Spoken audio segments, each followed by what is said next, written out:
Krishna, Hare Hare, Hare Rama, Hare Rama, Rama Rama, Hare Hare. Hare Krishna, Krishna Krishna, Hare Hare, Hare Rama, Hare Rama, Rama Rama, Hare Hare. Hare Krishna, Krishna Krishna, Hare Hare, Hare Rama, Hare Rama, Rama Rama, Hare Hare. Hare Krishna, Krishna Krishna, Hare Hare, Hare Rama, Hare Rama, Rama Rama, Hare Hare. Hare Krishna, Krishna Krishna, Hare Hare, Hare Rama, Hare Rama, Rama Rama, Hare Hare. Hare Krishna,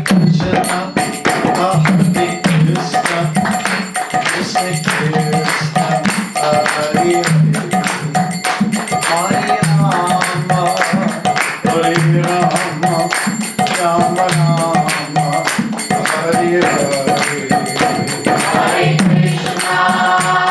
Hare Krishna, Krishna Krishna, Hare Hare, Hare Rama, Hare Rama, Rama Rama, Hare Hare.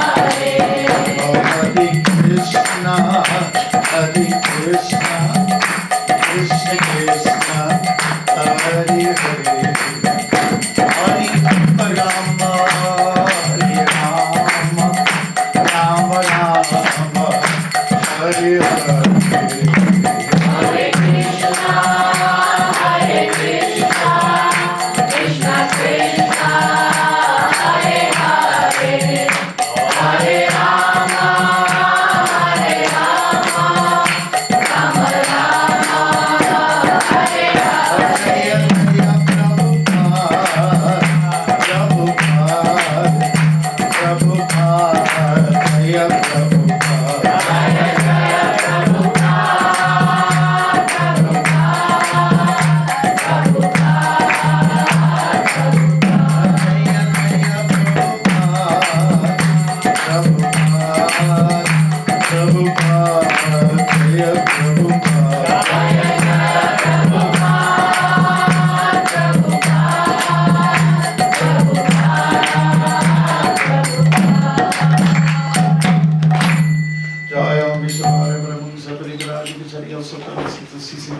His Divine Grace A.C. Bhaktivedanta Swami Prabhupada Ki Jayam Vishnu Pada Paramahamsa Parivrajikacharya Sattva Sima. His Divine Grace Bhakti Siddhanta Saraswati Goswami Maharaj Prabhupada Ki Ananta Koti Vaishnav Vrinda Ki Namacharya Shri Haridas Thakur Ki Prem Sri Krishna Chaitanya Prabhu Nityananda Shri Advaita Gadadhar Shivashri Gaura Bhakta Vrinda Ki Sri Sri Radha Krishna Gopa Gopinath Shyama Kunda Radha Kundi Giri Govardhan Ki Sri Vrindavanam Ki Navalvi Mayapurdhan Ki Ganga Mai Ki Yamuna Mai Ki Bhakti Devi Tulsi Devi Ki Harinam Sankirtan Ki Prabhupada Book Marathon 2014 Ki coming to an end soon Ki. I wish it didn't ever have to end.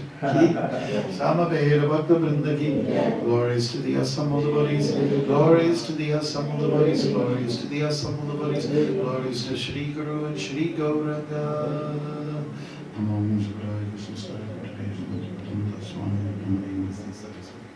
Gauravani Pracharini, Iravishi Shishyavari, Masachari Shatarini, Hare Krishna.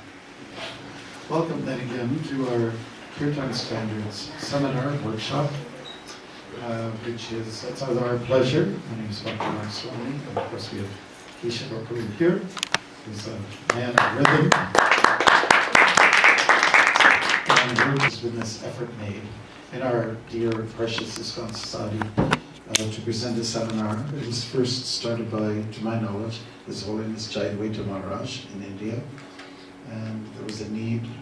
It was felt there at the time, and also in our GTA a few years ago, maybe 5 years ago, something like that. Longer, I think.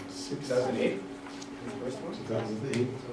Okay, when we felt it was need to keep things on a certain track, otherwise we'd trail off into strange directions and people speculate and do their own things. So it's good to go along with the line of what the Acharya. Thank you for engaging with us in the Kirtan.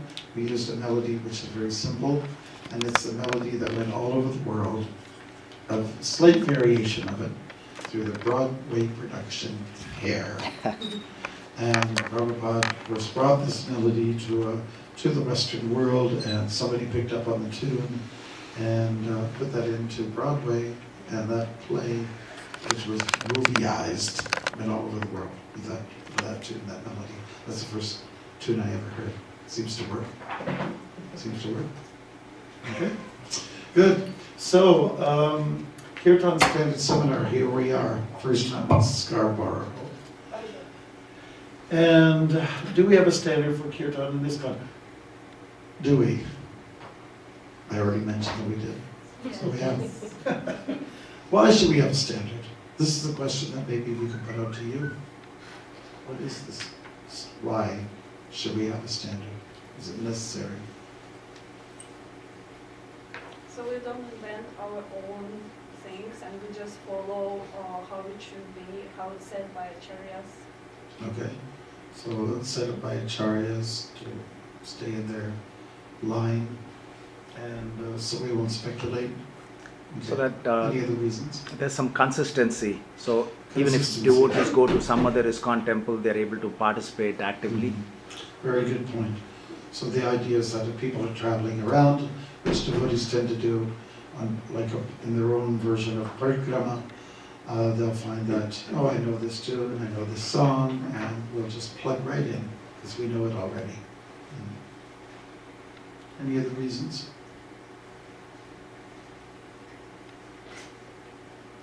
How about anything to do with Krishna? We can maintain the purity of the. So if there's a standard, there's a purity. Yes, yes. Okay.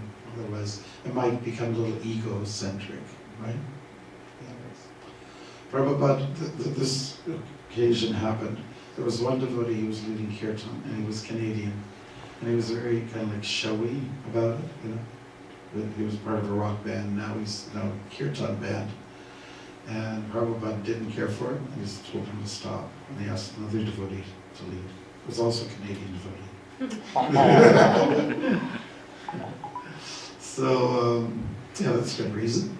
Any other reasons for standards? I'm looking for one answer, which is one amongst the good ones. Yes? I think keeping Krishna, the Supreme Personality God, at the center, because sometimes people might start singing about demigods or other Hinduized or Bollywoodized sort of songs. Yeah, that's true. That's right. So to keep Krishna at the center, that's good.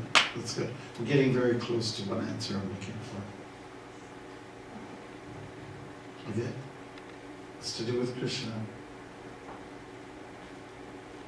Well, So we can have, because the reason for Kirtan is that we chant the holy name, so we can chant the holy name properly without offense, and we can benefit the most from chanting and hearing the holy name. okay, good. So it's greater benefit. Okay. What else? How about pleasing Krishna? Wouldn't that be a nice thing? This is Krishna's pleased, but we have some kind of standard and uniformity and consistency. And so we're here, we're set up to please Krishna. That's the idea. And also, as mentioned, the disciplic succession, the acharyas, and so on. Who makes it attractive too? Good. Now, who set the standard anyways? Who set the standard for Kirtan? Streamlining it. Acharyas. Previous The acharyas, previous teachers. Good. I guess we can go on. Okay, here is the program. This is what you're involved in, folks, today. We're going to cover these topics, these exciting, sensational topics, okay? Opening Kirtan and welcome, we already did that. A little intro. First of all, maybe I just, we'll go through the whole thing. Importance of chanting, new GBC resolutions. That's why it's important. Our leaders have taken it very seriously. And that's why we're having this seminar. Consider yourselves lucky, because I don't think this is going on in any other countries in the world like we are systematically doing here. Okay, Kirtan techniques. So we're going to go through that. That means Mridanga, kartals. We're going to do that kind of thing. And dancing also. We're going to do some dancing. That was the highlight of our program in Calgary last week. And what's cool, what to kill, and what you might get away with. We've identified 3 categories of mantras. There's some things that you should absolutely chant, like Hare Krishna, Krishna Krishna, Hare Hare. Hare Rama, Rama Rama, Hare. There's some that you should not chant at all, because it was very clear Prabhupada didn't want it. And then there's some that are in their own unique category that, somewhere in the middle you can get away with. Okay? Purity is the force. That's the, what's the drive behind our chanting. And we're going to come to a conclusion in Kirtan. We're starting now at 9:30, or a little before, and our intention was to finish by, 3 hours later, but it'll probably go a little bit over time. We will have a break in between. Okay? Is that okay with everybody? Yes. Is that cool? Or what? Great. So Kirtan is mentioned, the word Kirtan is mentioned in Bhagavad Gita, chapter 9. And it's in reference to Mahatmas, great souls. They do this. They do. And glorification of Krishna is what Kirtan is. It's a celebration of sacred sound. That's Kirtan. The standard means, everybody understands. Okay. It's almost like the word stands. You have something else to stand there. And it can't be moved around, No hurricane will come, tornado will take it down. It has to be something that's fixed. There's a fixation here. Okay, good. So perhaps we can ask Keshav if he could just open up. This is a little close to home. Prabhupada wrote some letters to do with Canada, and that's why we chose this quotation. And there are many quotations from Prabhupada to do with Kirtan standards. I am going to Montreal, and if I find Montreal quite suitable, I shall call you and some other students to assemble there to practice Sankirtan in a systematic way. Of course, chanting Hare Krishna does not require any artificial artistic sense, but still, if the procedure is presented rhythmically, then the people may be attracted more by the transcendental music. Srila Prabhupada to Apendra, 1st of June 1968. Would you like to say something? Aside from all the amazing words that jump out here through Prabhupada's, from his letter, does anybody see one word that pertains very appropriately to today's topic? Systematic. Yeah, that's very much what we're trying to approach, is how to systemize our approach towards Kirtan. And you'll see the whole presentation is peppered with quotes from Srila Prabhupada, and that's actually very much why this presentation was developed. This whole entire program, through Maharaj's guidance and inspiration, was to help bring us closer back to what Srila Prabhupada had set as standards for Kirtan and ISKCON. Because in the few short decades that have passed, there have been some interesting things that have started to happen. And so this is a humble effort by Maharaj and so many devotees who are helping to make this happen in Canada, where we can bring ourselves in a systematic way closer to what Srila Prabhupada presented as Kirtan. Good, and I would just like to add too, there's a word there, rhythmically. There is supposed to be something attractive about the Kirtan, not only to our own ears and to the Lord's ears, but also to the public. Because we are an outgoing movement, we reach out to the public, and we like them to participate with this happy occasion. As Prabhupada used the term, chant and be Happy. Happy people. So while there's rhythmic expressions, we don't have to get carried away. Therefore, artificial is mentioned there by Prabhupada. You can be artistic, but don't get carried away by that. Remember, this is an offering to the Lord. Hare Krishna.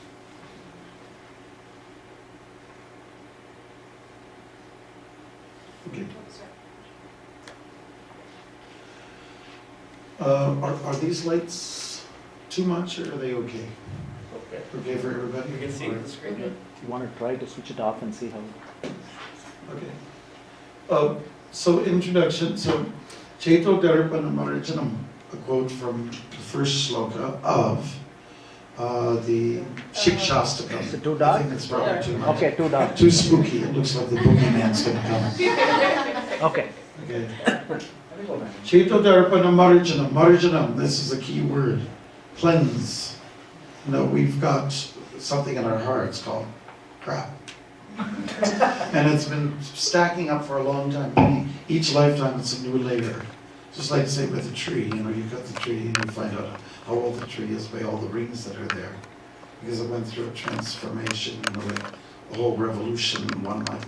So if you want to see, it might be, you might faint if you were to find out how many rings of layers of crap we have accumulated over time. So, Chaitanya Mahaprabhu, who's Krishna himself, descended to this world 500 years ago, has established this method, or let's say made a big, let's say underscoring of this system of chanting the names of the Lord. That's what's going to clean our hearts. The relevance of chanting in today's world, well, the world has become very materialistic. Yesterday was a very good example. Boxing Day, full of nonsense. I was saying to somebody, it's worse than the crucifixion, but an insult to Jesus. He's such a nice guy. You know, if he came, what would Jesus say? So anyways, it's become very materialistic world, very self-centered, and this is a feature of Kali Yuga. So the chanting is something that brings about the best of an individual, you know, puts us to in our actual position. It's not about you, it's actually about God. It's like, I guess, I don't know where it came from, but one minister, he said, who was with the Christian ministry, he said, now I've been in the ministry for many years, a few decades, and there's two things I've learned. And one is that there is a God, and number two, it's not me. So that means we take a humble position, okay? Where did Kirtan come from? It's there in the Bhagavatam, stories of Narada Muni, but more recently it's Chaitanya Mahaprabhu. Took this, packaged it, and brought it out to the world. And of course it was contained within the subcontinent of India, but guess who took it out of India and left it there? And took it and spread the message and the technique to all over the world. His Divine Grace, A.C. Bhaktivedanta Swami Prabhupada. Hare Krishna.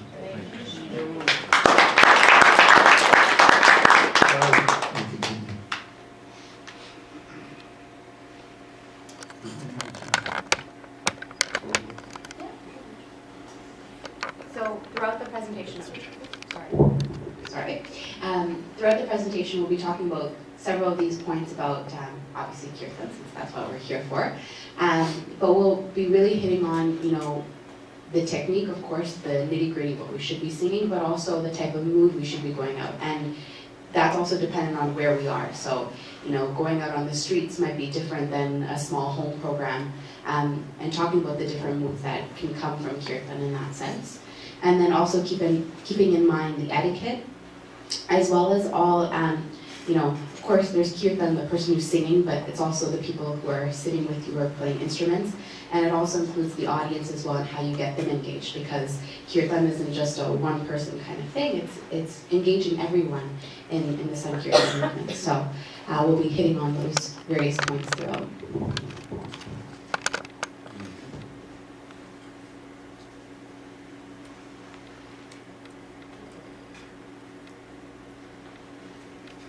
Here's another letter. Do you want to get that to us? Actually, we should give more stress in worshiping the incarnation of sound vibration. But whenever there is possibility of installing deities and strictly following the regulations of worship, we shall do this. But the essential part of our activities is to worship the sound incarnation. Srila Prabhupada Vishwajana Maharaj, April 4th, 1970 something, 71? Good. So, just connected to our center here and also Brampton, going back a few years ago, not so long ago, we encourage that we have centers, not necessarily temples. And these centers are places for education, places of enlightenment, and places where we emphasize chanting. But that is takes precedence over any effort towards deity worship. That's always good to have that. It's an embellishment, you can say. But the most important thing is to worship God in the form of Kirtan. The points that Maharaj is making is really valid, is really wonderful, because one thing that we can see, going to the slide before, was the importance of chanting is how attractive Kirtan is. When we do presentations, we see people moved by Kirtan, whether it's a Harinam party or whether it's at some program, you can see the impact Kirtan has. So it's one of our best shining points. We have so many that Srila Prabhupada has given us, but if we can develop and perfect and have the right mood behind our Kirtan and our presentations, it can attract unlimited amounts of people to Krishna consciousness. So it's really inspiring to see so many devotees from the Scarborough community coming today to learn about this. And collectively we have that opportunity that Srila Prabhupada has given us to give Kirtan in this powerful way and attract so many people.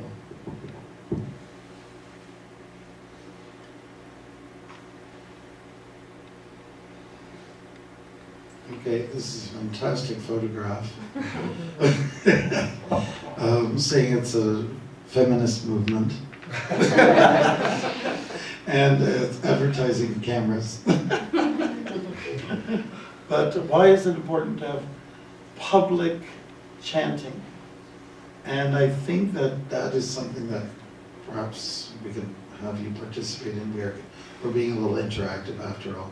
Yeah. Why is it important to be out there with the holy name? Like last night, devotees were young and Dundas with the Kirtan party. Because Chaitanya Prabhu instructed us also to go outside to chant to every village, every town. So this is our mission. Okay, this is our mission, to go out and not keep it to ourselves, to be inclusive. Anything else? Sure. It's very interactive, the seminar. We want it to be very back and forth and ask questions and things that come to mind. We want this to be very...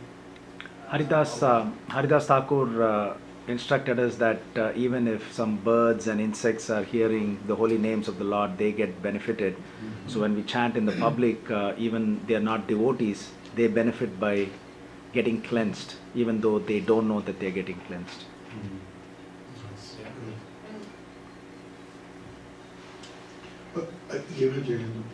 Yeah, it's also one of the best way of spiritual welfare service towards the public. You have material welfare service and you have spiritual welfare service. Right, because we're reaching out the soul.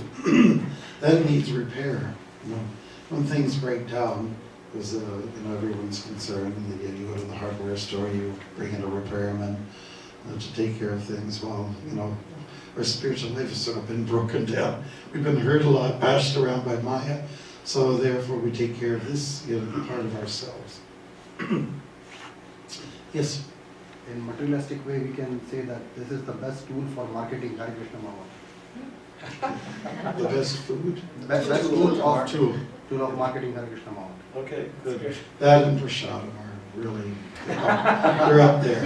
They're like oxygen. It's true. Necessary. All right, good. I think we can move along. Would you like to read this one? My special instruction to you all is that you practice Sankirtan very rhythmically and in a responsive way. That means one should chant first and others should follow him. Srila Prabhupada to Shyam Sundar, 15th of July, 1968. Yes, so what is meant by systematic and rhythmic approach to Kirtan is that someone takes the lead. That's called Shravanam, when you hear what the leader is saying, and then you respond. So it's receive and respond. Everybody is familiar with that technique. and we don't monopolize it. There's other faith groups. I went to an Orthodox service once, and they were doing the same thing. They were having icons, and they were, just like we have deities, they have their icons, and they were doing this method of, the leader, the priest was doing his incantations or whatever, and then everybody was responding. And it went back and forth like that. So that's what it means. Okay.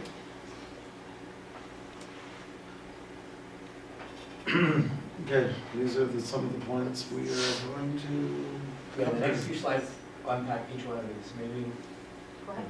aside from Kirtan leaders, responders, and just organization. So Kirtan leaders.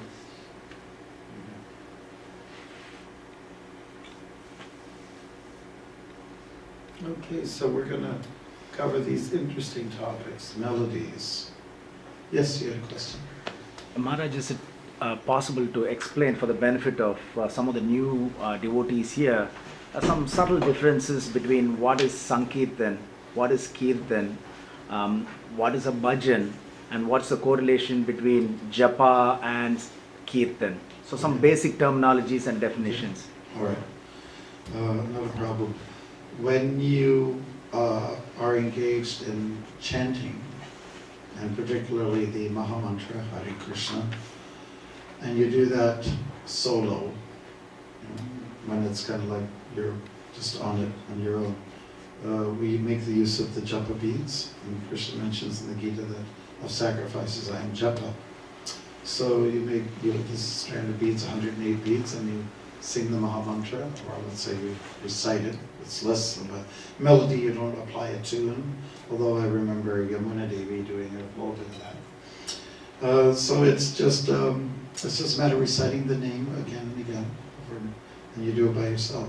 When it comes to bhajan, this is usually same intent, which is to glorify the Lord.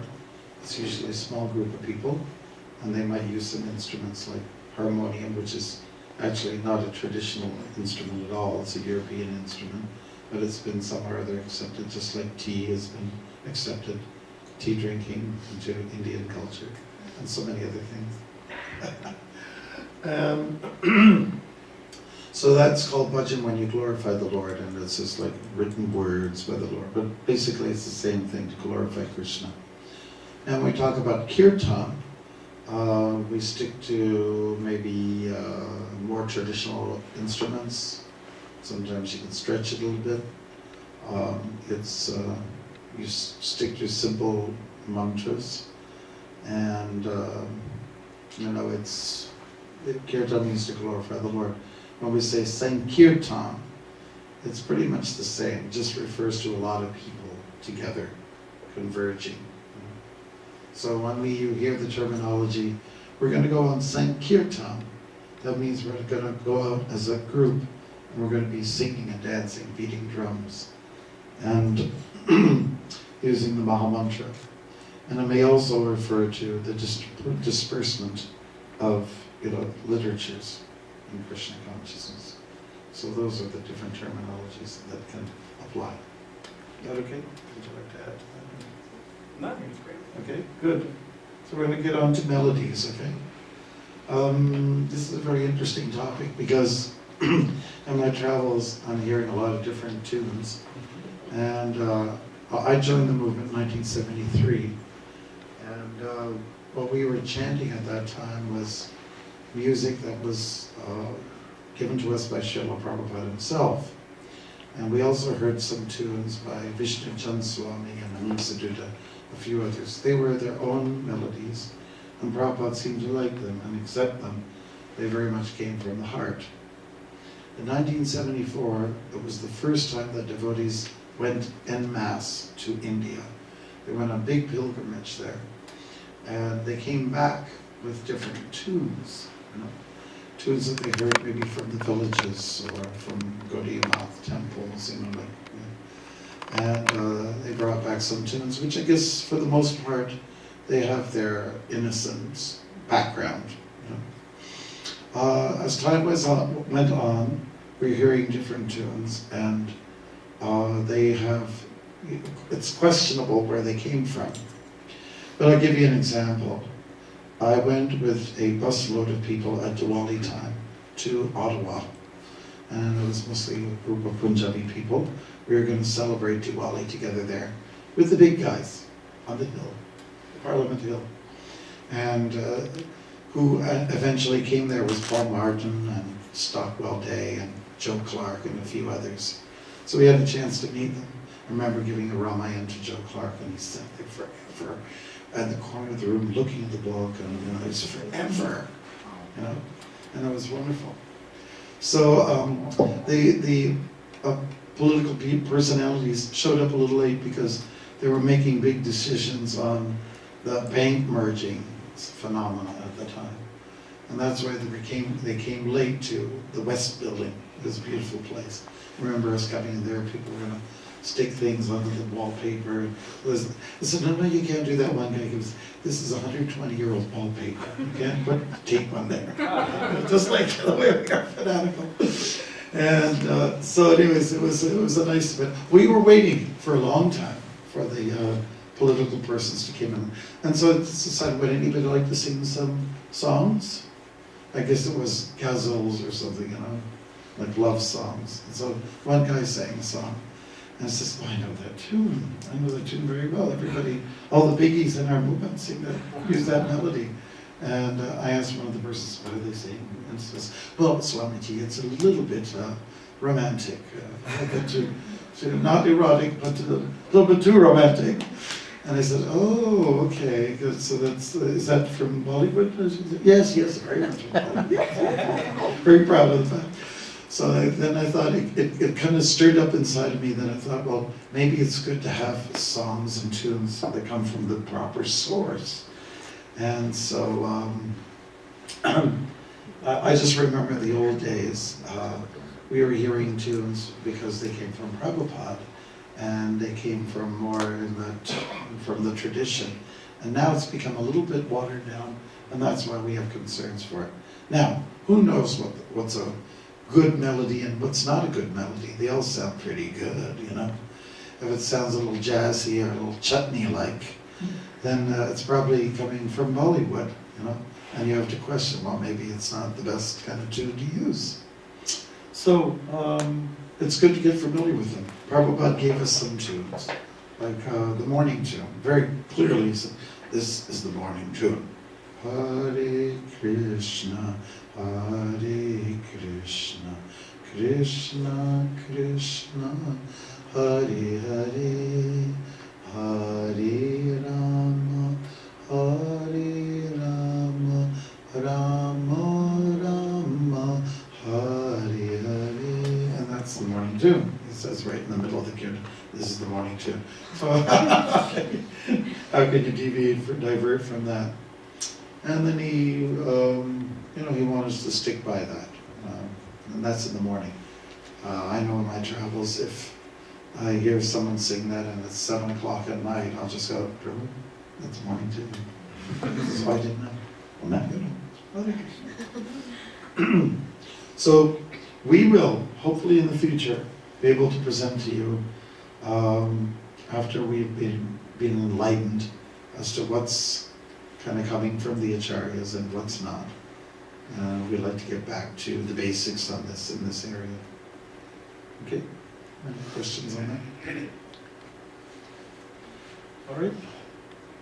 But one thing that we must know is that the acharyas have established different melodies that go with the moods of the time. For instance, I'll be walking on Young Street doing my japa, and usually it's a young guy, and it's 4 o'clock in the morning, and he's got the windows rolled open, and it's like one of these, what do you call it, like either heavy metal or some hip hop. The whole earth is shaking, and it's like, wow, this kind of stuff. And I just feel like saying, dude, Saturday night I can understand, but it's Monday morning at 4 a.m. It doesn't work. It's not synchronized with the mood of the day. So the acharyas have carefully delivered to us, the moods that are to be, let's say, presented for the different times of the day. So it's good to get familiar with that. Yes? Maharaj, as far as melodies are concerned, So you mentioned about this morning melody. So does that mean that it's just that melody throughout the half an hour of Kirtan in the morning, or it can be supplemented with other Well, the day melodies? is generally, it's broken up into 8 pieces. 8 times, almost every 3 hours, the mood of the day changes. So that's a tune which is very appropriate for Mangalarti. It's very sweet, and you're just kind of waking up, you know. It wouldn't make much sense to you know, just like at 4 o'clock in the morning. So, I mean, there's some lasting, let's say, some lingering of that mood that goes on for about 3 hours. Then it switches by the time you reach high noon, then it's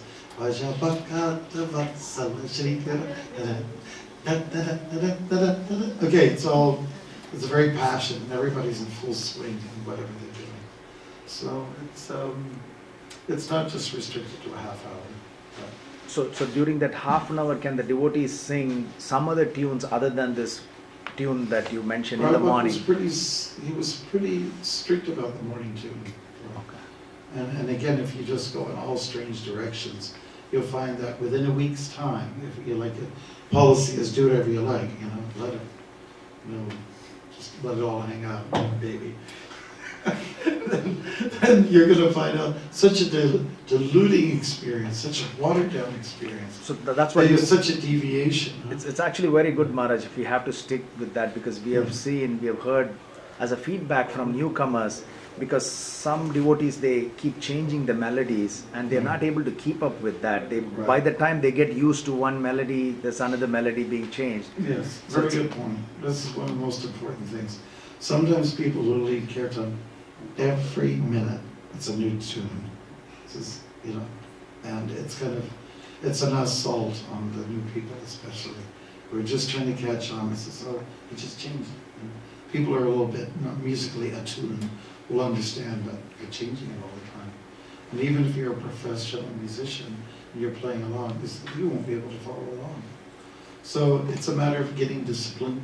It's a matter of, you know, grabbing a hold of your mind and says, you behave now. You stay like this. You stay at this tune. It works. It's appropriate, and you know, that's it. Just honor, be a little stalwart about it. I mean, I think like when it comes to public chanting, you might get away with more than you would in a temple. We're talking about many of the things we're speaking about has to do with strictures within the temple confines.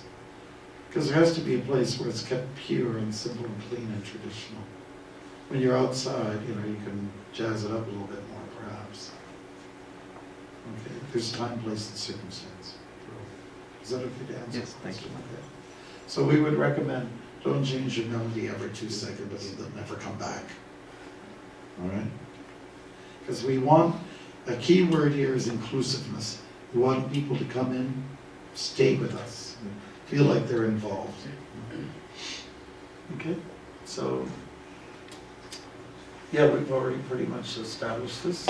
Tempo, would you like to say something about that? Yeah, so this is always a challenge. I can say as a Mridanga player, I've been playing Mridanga for like 20 years, and I can say that the biggest challenge we tend to see in Kirtan is you can distinguish between someone who's a more mature Kirtan leader and one who's a little bit new.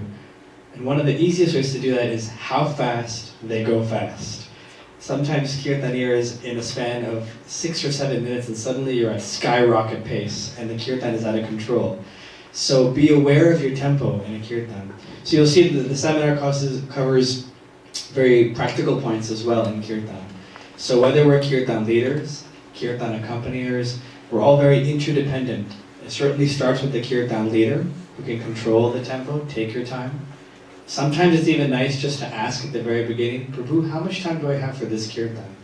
That's the most simple question you can ask at the very beginning. Oh, we have about 20 minutes. Perfect. And then time your Kirtan that way. If you have a little bit longer, one thing that we don't see so often, but is a really nice tool, is to build up the Kirtan nicely and then bring it back down again. And then build it up again. It can have a nice kind of very a nice kind of wave to it where it builds up and comes down again.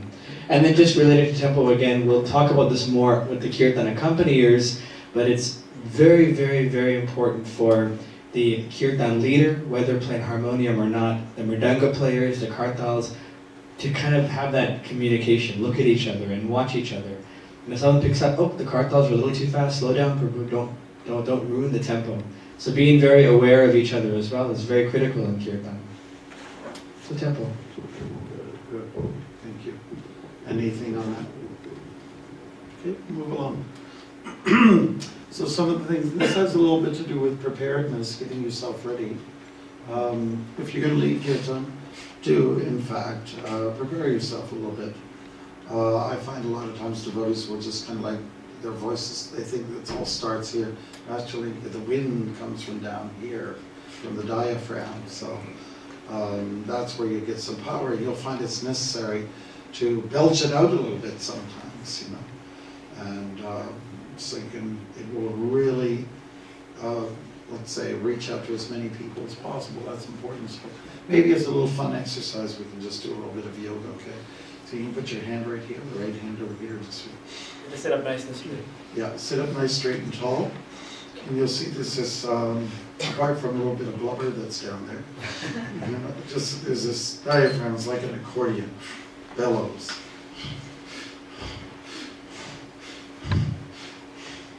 Okay, so what we'd like to do is just kind of like breathe through the nose right now, okay?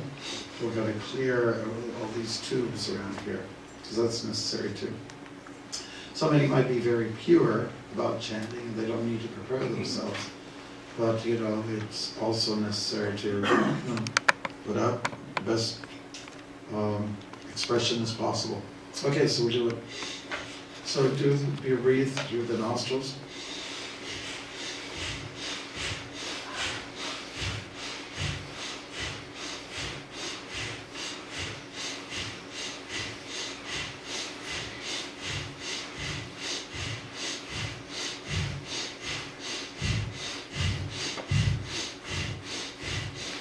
Keep it going.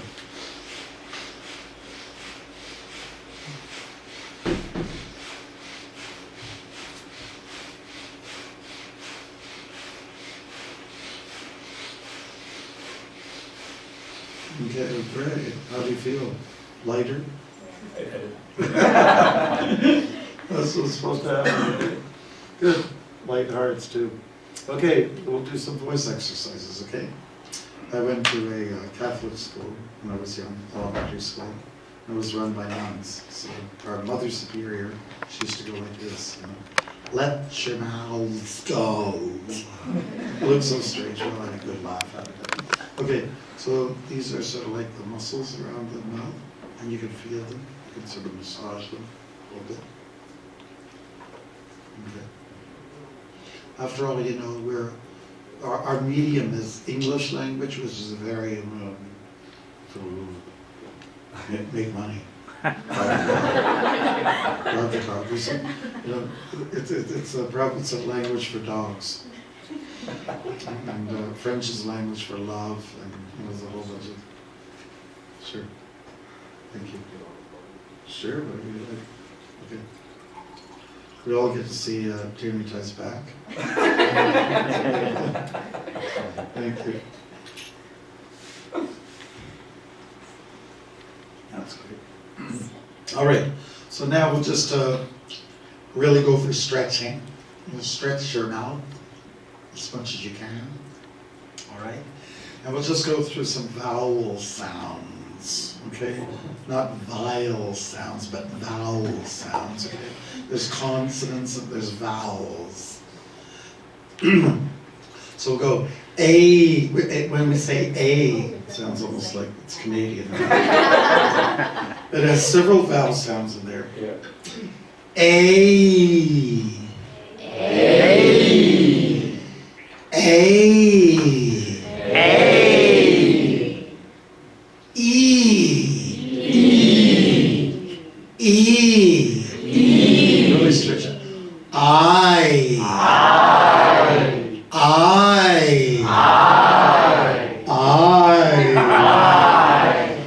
O.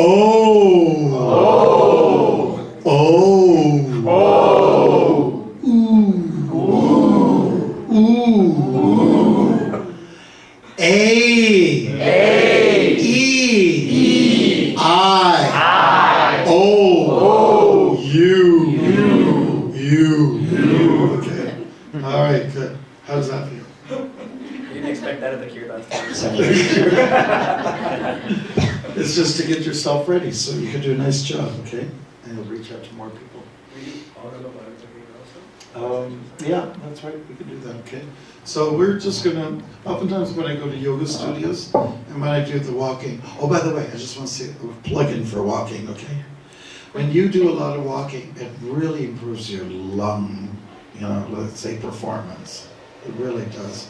You can say, I remember singing my lungs out, on the Rocky Mountains, getting the echo pack, If you're walking all day long, it really helps a lot. Okay, so now, for the yoga people, usually most of them heard about Om. So we'll just prolong it, okay? We'll draw it out like that, okay? And sit nice and straight and tall. Okay, 1, 2, 3. Taking some breath.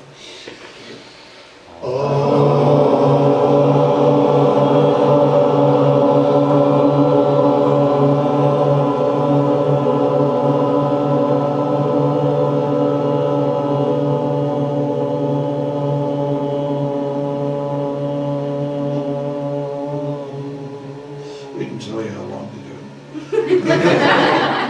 Okay, you can just, we'll go for O. I'm going to come descend. Bring the M down. Okay, 1, 2, 3, go.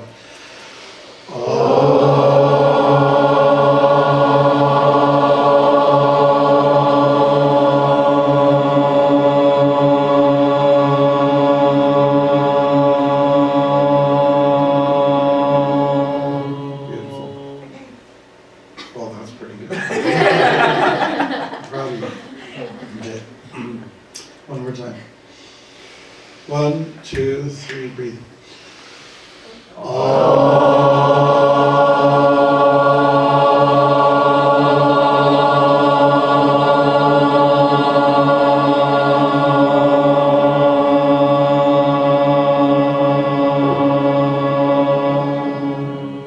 Okay, great. Let's do something that's really fun. Take a pitch, whatever you like. You can go high, or you can go low, or anywhere in between. Oh, okay, or go, oh, okay, or it can be in the middle somewhere, okay? Let's see what comes out of that. It can be quite beautiful, okay? 1, 2, 3, go. I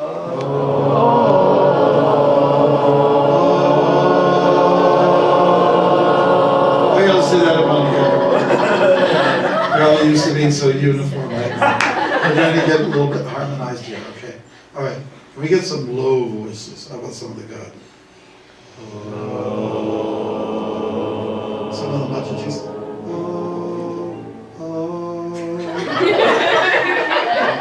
Somewhere in the middle? Okay. Okay, you get the idea. We'll try again. Okay. 1, 2, 3, go.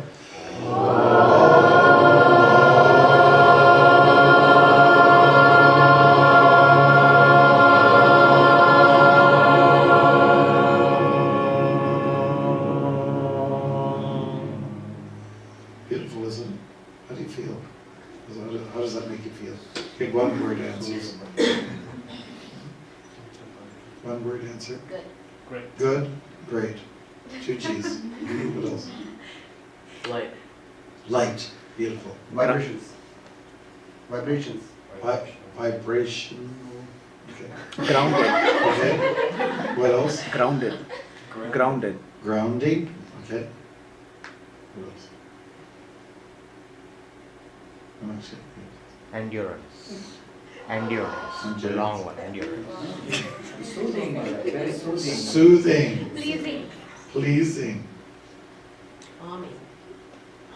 Calming. Calming. Yeah. Okay. Bravo. Very nice. Let's go. Everybody knows Dhruva Maharaj's verse. Okay. Om Namo Bhagavate Vasudevaya. Okay. Together, we'll start with Om. 1, 2, 3, go.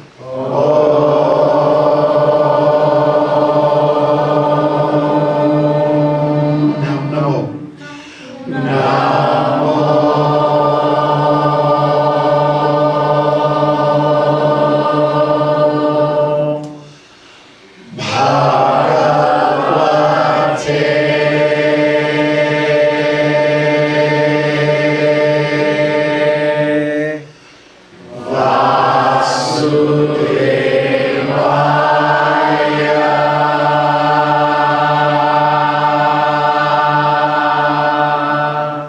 Bravo.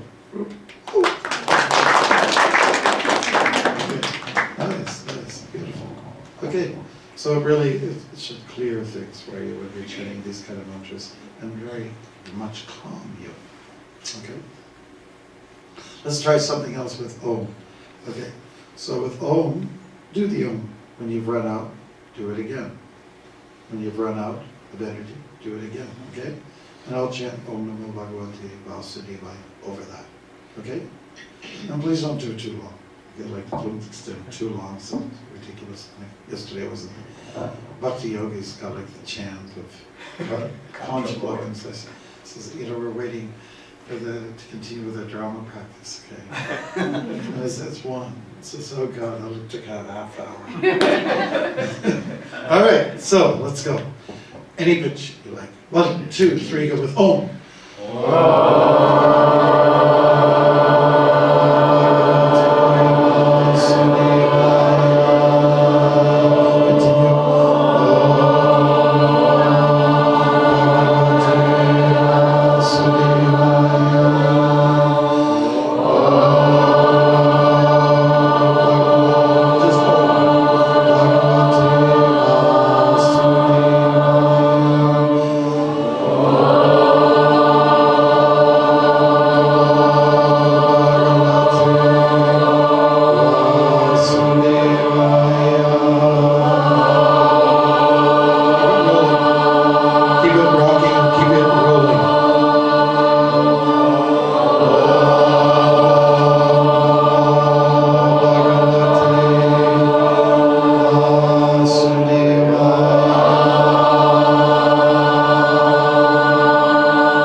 Section of the room where they practice together.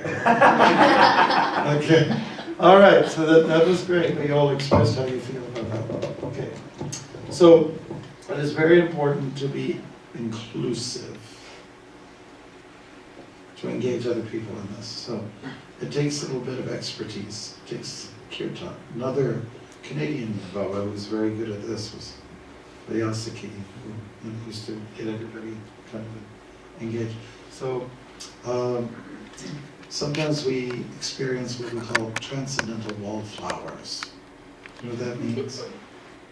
When we were young teenagers, we used to go to the dance, and there were always some people who stood by the wall and were just kind of shy to dance. So that's what it means. Participate, be involved. We sometimes have people coming to the kirtan, they just stand in the back, they don't be able to open their mouth. Says, why are you here?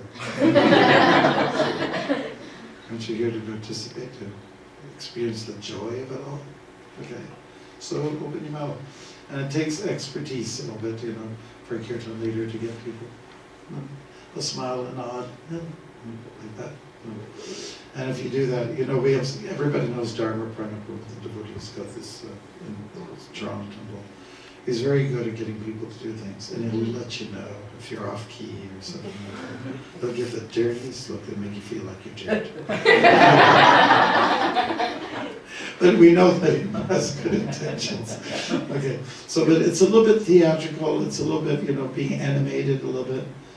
You know, we don't prescribe to monism, where it's all one flat experience.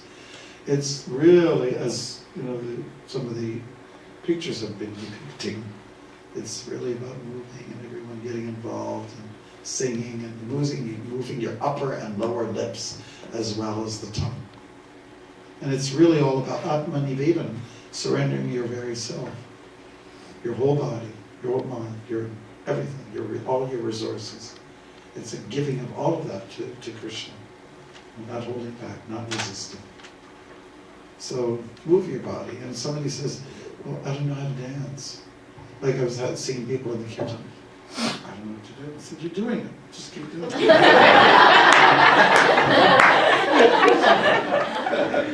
And, you know, we'll throw people right in the same circle. So much fun.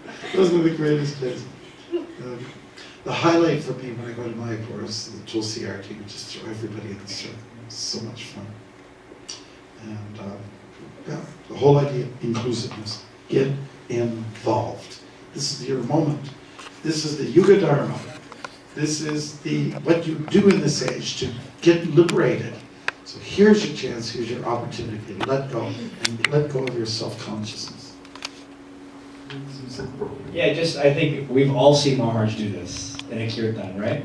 I mean, Maharaj is super, super expert at just getting, no matter if you're like plastered in the corner of the room, he'll pull you out of that corner to make you clap or dance or sing. And you see what happens in the room. It transforms, actually. If you get everybody involved, everyone feels like they're part of the kirtan. So, like we sometimes call it the Kirtan scrum. It's like the group of Kirtan chanters in the middle or on the side, wherever they're singing with the drummers and the karta players. And sometimes it can be a big mistake just to think the Kirtan's only there. And even those devotees have a responsibility to kind of get everybody really into it. And I think Maharaj really touched on a nice point, just eye contact.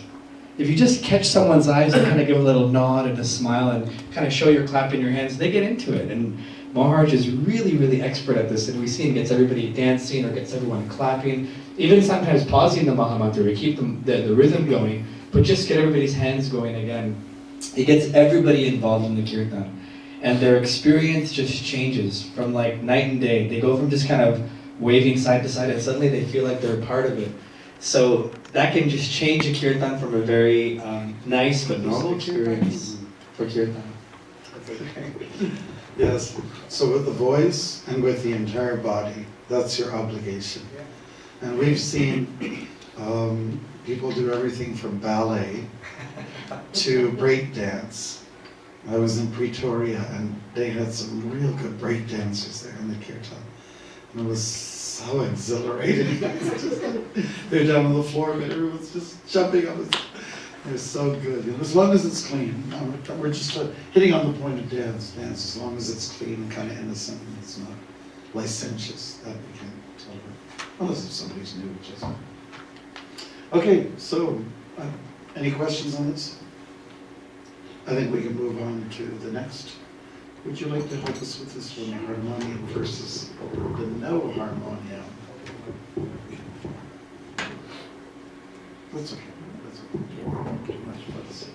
So actually, the GBC also has a Kirtan standards or Kirtan committee, and they actually came out with a paper or an article maybe 5 years ago, and it speaks about, it takes actually from Srila Prabhupada's letters and any quotes or anything like that, and it really speaks to what types of instruments, what type of etiquette we should have during different times of the day, what Marge also mentioned, like at Mangalarti. And one of the big points that came at that time was the harmonium versus no harmonium, when it's applicable and when it's not applicable. So it mentions in that paper, looking at Srila Prabhupada's own instructions, and it does mention that harmonium, again, it's not one of the more traditional instruments, so it's actually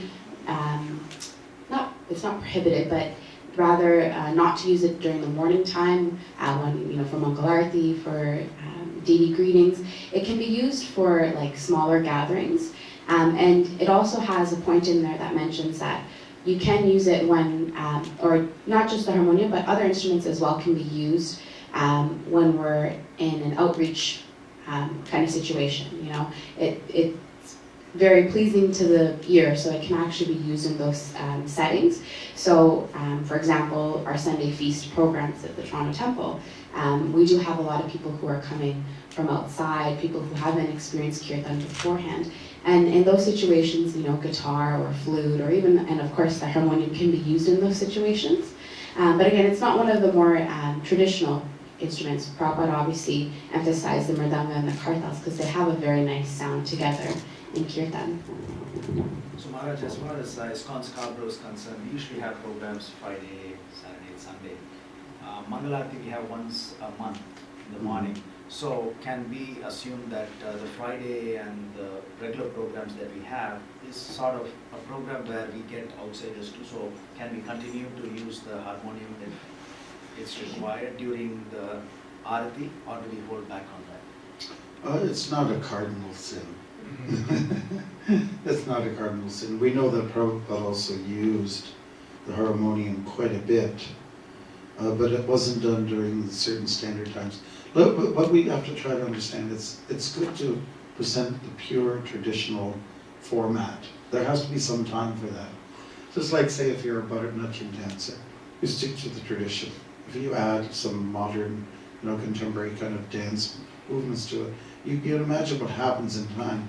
You lose all the basic tenets of the dance movement. So, in the same way, we want to keep to the way it was done traditionally, and let people have that experience, that flavor, because there's a certain purity to it all and innocence to it all. There has to be some time for that. The reason is, this harmonium is not an instrument where, younger generation readily takes on. So it's a challenge for us to get them to get trained on this harmonium, and one way that they actually practice what they've learned is during the regular programs. So it'll be nice if we have that at least once in a while for them to... The harmonium. Yeah. Yeah, there's no... I mean, guitar.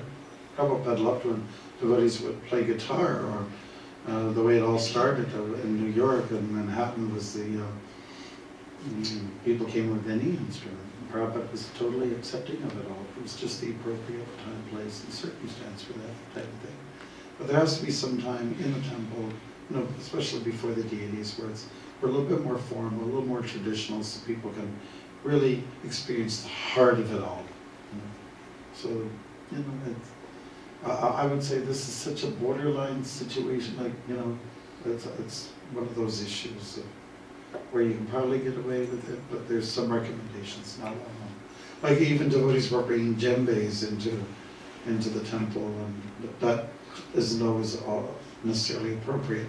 When you're doing Rath Yatra outside, it's a drum that really helps out. Like when I was in Tenerife this year, in one of the Canary Islands for Rath Yatra, if it wasn't for this Mataji who brought this big djembe, it would have flopped, the sound. And mridangos just weren't loud enough. They didn't carry the power that is required for this outside event. So, it's really time, place, and circumstance. But let it be known that harmonium is not necessarily the standard feature of Kirtan. Okay? Yep. Just to add, the document specifically says that traditionally speaking, in front of the deities during an arati, it's kartal mridanga. That's what it is. And then during Nrsimha Pranam, which is a bhajan, you can bring the harmonium at that time. This is from Prabhupada's instructions. This document is really nice, and it's full of Prabhupada quotes. We actually, in other standard seminars, we brought copies for everybody. We couldn't bring them today, but we can send this. Maybe to Prabhu, you can share with everyone. And then it goes on to say, again, like Rukmini said, during the public presentations, use judgment. Like Mara said, it's not a cardinal sin to use it, but think about how you can keep the nice times where you maintain the tradition. But sure, sometimes if there's more of a public gathering, use the harmonium. The document also talks about other instruments, guitar, flute, and one thing that I really like in the document, which Prabhupada says, is whoever's playing those instruments, don't forget to chant. So if you're playing the flute and engaging your mouth, you must also chant. Like take a break in between the mantras and chant. If you're playing a harmonium, chant. If you're playing guitar, chant. So don't get so engaged in these other instruments, these kind of non-traditional instruments, that you stop the chanting process. So this was a really nice document, and we got a chance to meet Gunagrahi Maharaj, who is one of the authors of the document, and kind of clarified some of these things about when the harmonium can and cannot be used, and it helped. Did you want to add something else?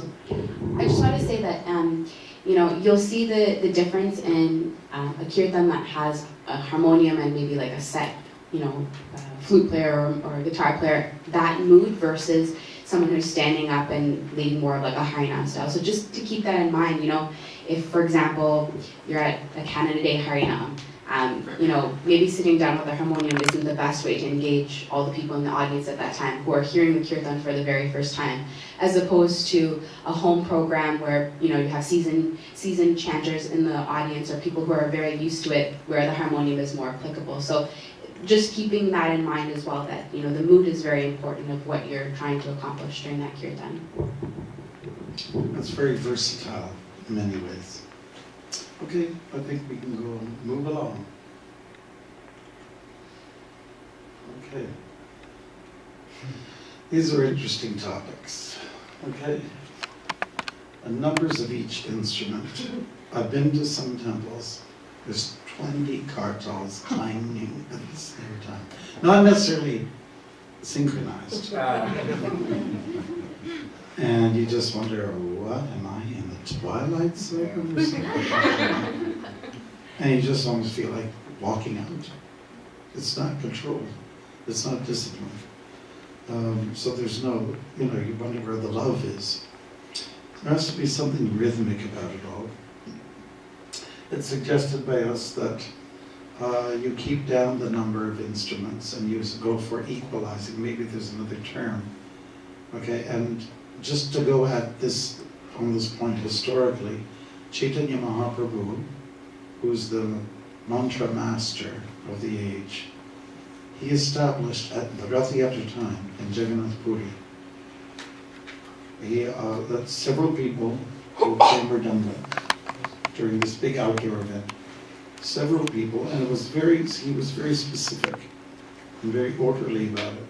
A certain number of people will play kartals, which in Puri it means they're like judges. They're like big like bowls, you know, wampers we say sometimes.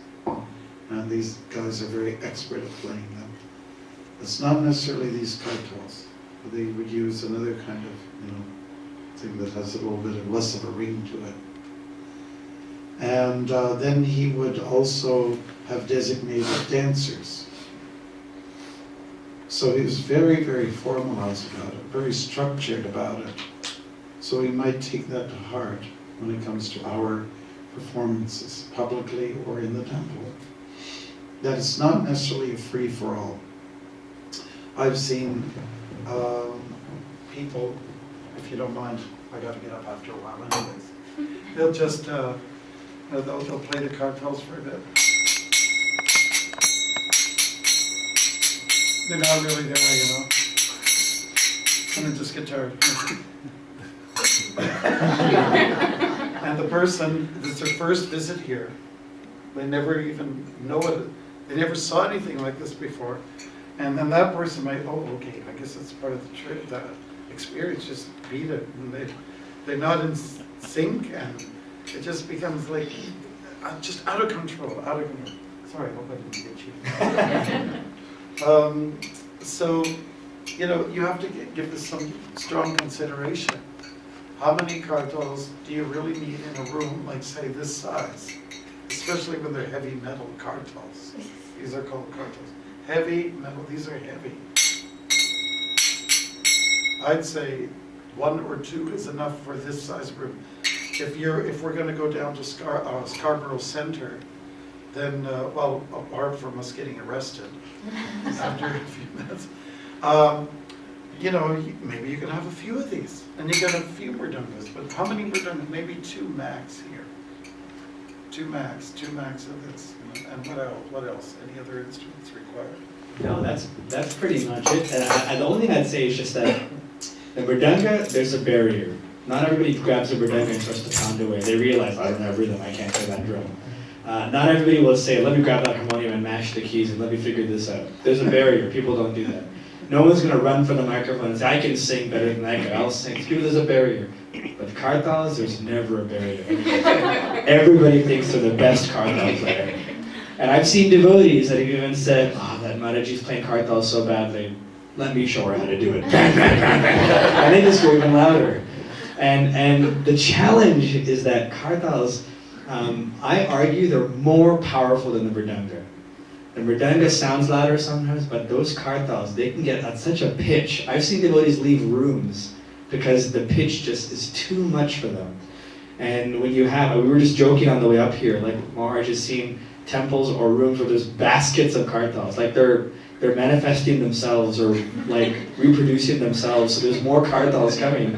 And everybody grabs them, and they're such powerful instruments. So the challenge is not to become tempted to have so many kartals. And one of the real tangible things we want to take away from this course, this standard seminar, is that each yatra where this course is done, Mars just spoke to, I think, another guru briefly about it before, was establishing like local kirtan monitors, you know, and those kirtan monitors, 1 or 2 devotees, very gently, very sweetly monitor that type of thing.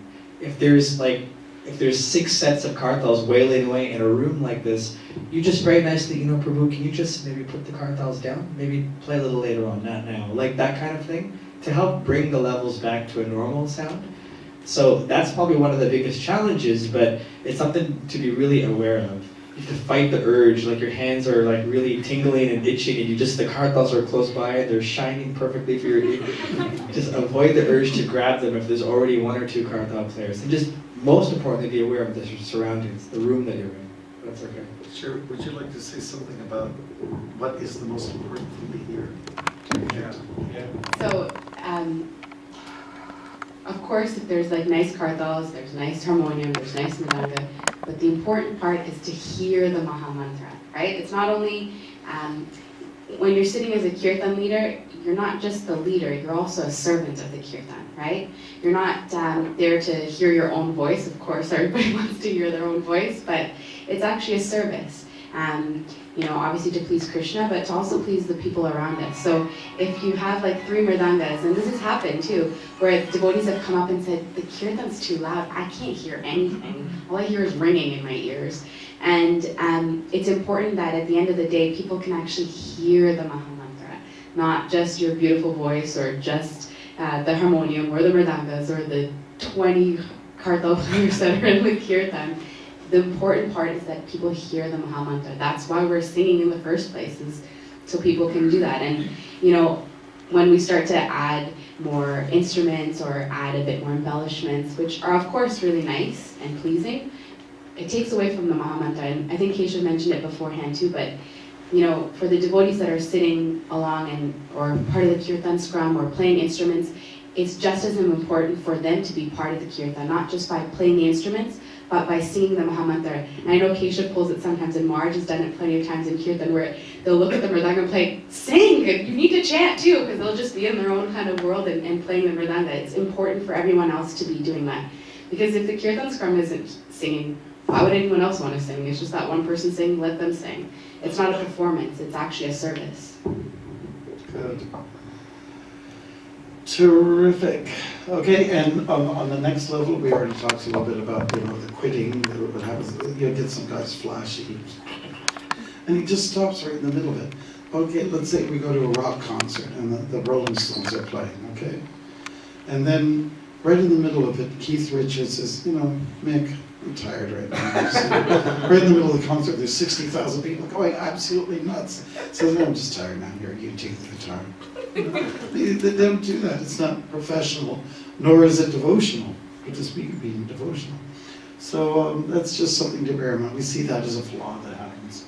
So with that, we now jump over to the kartal demonstration. Karatala. Is that the right spelling? Because it's a Canadian forum, so therefore there's an extra A in there. All right. Did you want to show the different speeds, Marge, or like different styles of playing? Sure. Okay. So the basic thing that Prabhupada gave us when he was young, he explained he'd wake up in the morning and hear the arti performed by his very own father, Guru Mohan Day. And there would be some playing of the instrument of kartals.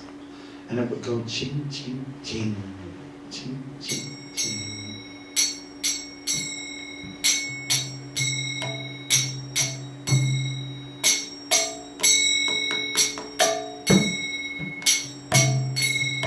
Prabhupada would release his fingers and play. This is the basics of Kirtan, playing with the kartals. Doesn't have to be loud. You want to do it too?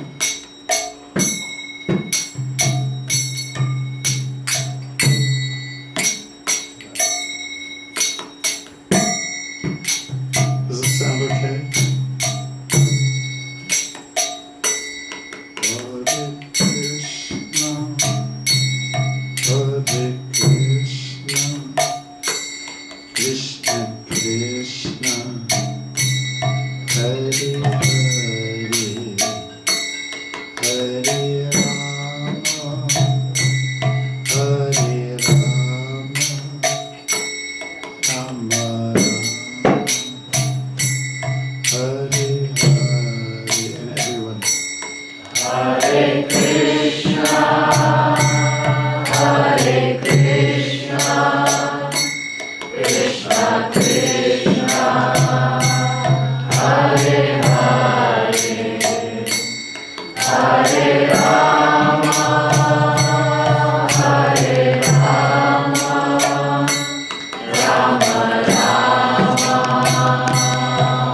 That maximum sweetness out of the kartals when you hit it sort of at the edge.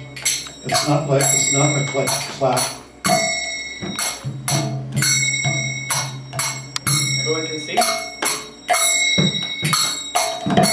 All you have to do, you do this in the kartal, and I just might cut off your little reins.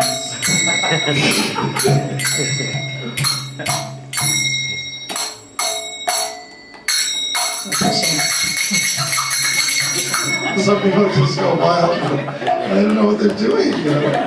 Okay. So when I had my second initiation, it was in Vrindavan in 1974, and Prabhupada was,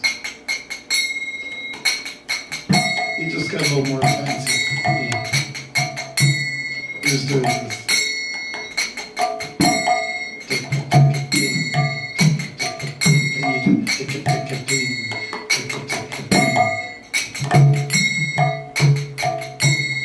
Sound okay? To the ears. Your eardrums are still there? Okay?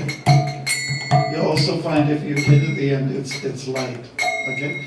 And again, I just want to emphasize, bear in mind the size of the room.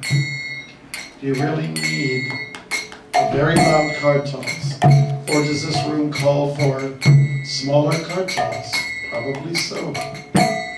And also, how many microphones and speakers do you need in a room like this? How many, really? Seriously. And our instrument playing, we're so addicted to amplification.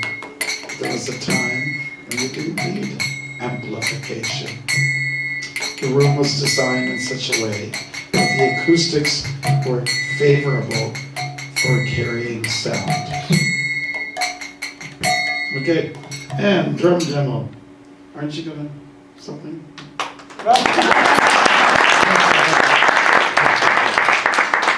You want to give us some basics on Verdanga? While we're there, just want to mention, if you're not aware, we have a devotee who's very expert at this Verdanga playing. His name's David. He's a young guy. I traveled with him. He's been in my place. And he's coming all the way from the U.S. And he's going to do some Verdanga lessons on January the 17th. 17th and 18th, 2 days, Saturday, Sunday, 10 a.m. to 5 p.m., so 2 long days. At the Trauma Temple. Yeah. It'll be a lot of There's fun. a charge, there's a fee for that weekend. $70 for the weekend, for the full weekend, $70, and all ages are welcome, all skill levels are welcome. If you can bring your own Verdanga, that's ideal, or else we'll try to find a Verdanga for you. It'll be a lot of fun. Okay. Would you like to Yes, get some Verdanga. Well, everyone just heard I was playing like this super simple Prabhupada beat.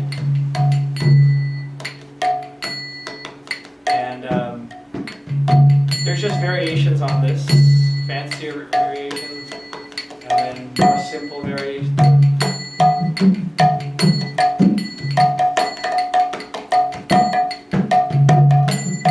And then usually halfway from this beat to the fast beat,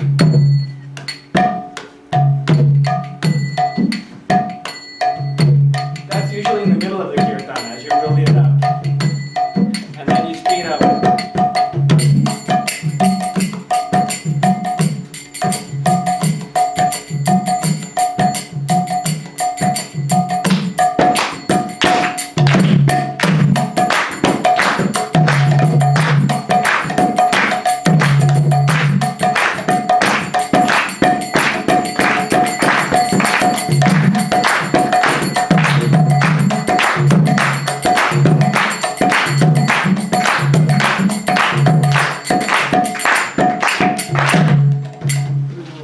Thank you. Okay. Yes, we already started with clapping, so I think maybe we can stick to that and then we'll go back to the positioning after. So the hands are an instrument that we sometimes forget to use. Nectar of Devotion, Prabhupada, who authored this based on the Rupa Goswami's text, Bhakti Rasamrita Sindhu. So Prabhupada says there that you use your hands and it will change the lines on your palms if you utilize them in the service of the Lord through Kirtan. It also causes the birds of sinful reactions to fly away, just like when birds hang around your cherry tree. You're trying to get rid of them. Not the cherries, but the birds. You clap and the birds. Okay? So that's what you want to do also. But you want to, let's say, extinguish the bad sinful reactions that are there. And helping this in this area is the use of the hands. So clapping is really important and keeping in time. Here's a flaw that happens sometimes. The kirtan's going on. Okay. See if this you can identify with this.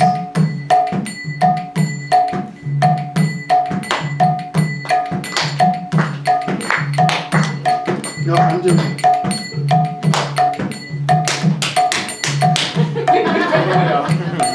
Slightly off. And these things go on. And sometimes it's just not appropriate to try. Just let it start off nice and light and slow, and then it's time to really get it. Oh! Woo! Okay? So clapping is important. Let's see if we can, if you can, keep in time. Then you get some rhythm.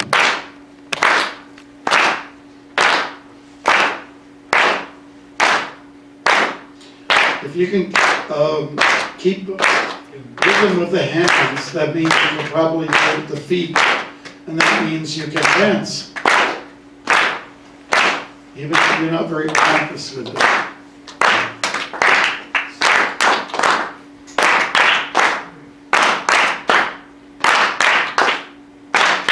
Are you following what you do?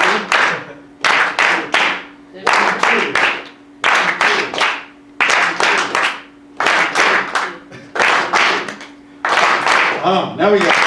Yeah.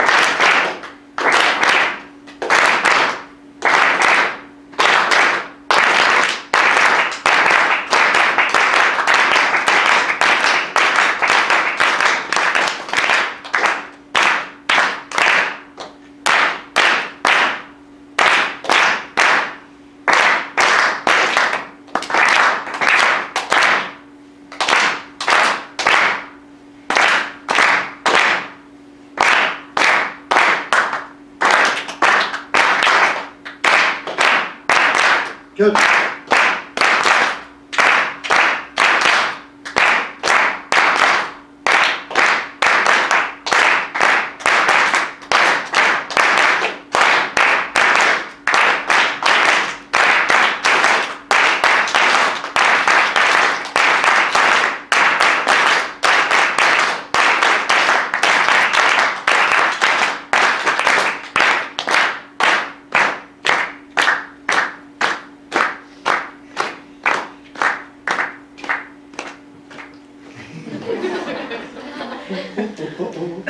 Everyone. Oh. It's all about rhythm, and it's all about following.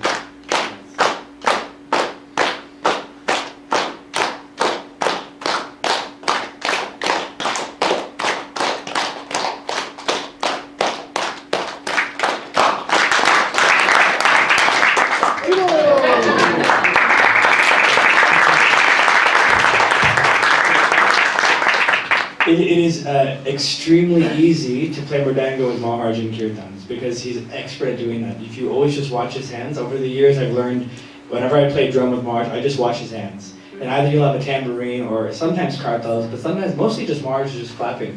And it's one of the easiest things to do is to stay on rhythm. So if you're in a kirtan, either as one of the instrumentalists or accompaniers, or even if you're on the outskirts of the kirtan, just watch. Just use your eyes and look at how they're playing. Watch the hands, watch the kartals, and it'll help keep you on rhythm as well. Because it's really easy to start speeding up. And very mature and experienced kirtan leaders, they can pick up within a fraction of a second when someone's speeding up.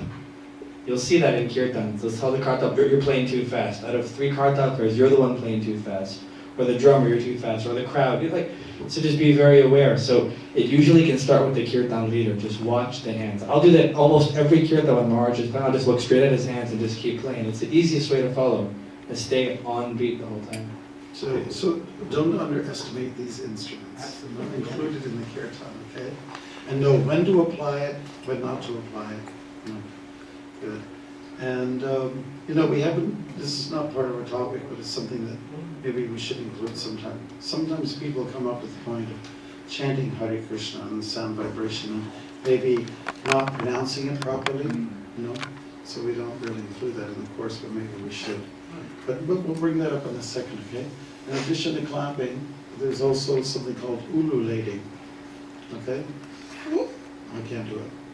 Sting your tongue. It's common for the ladies. It's done in the Middle East. It's done in Bengal. It's done, and it's done. It's also done. Is it Eastern European thing? Women do that sometimes. Not much, really. Okay. So what you do is you do this. Switch it back and forth. Okay. Don't ask me. I just have my own version.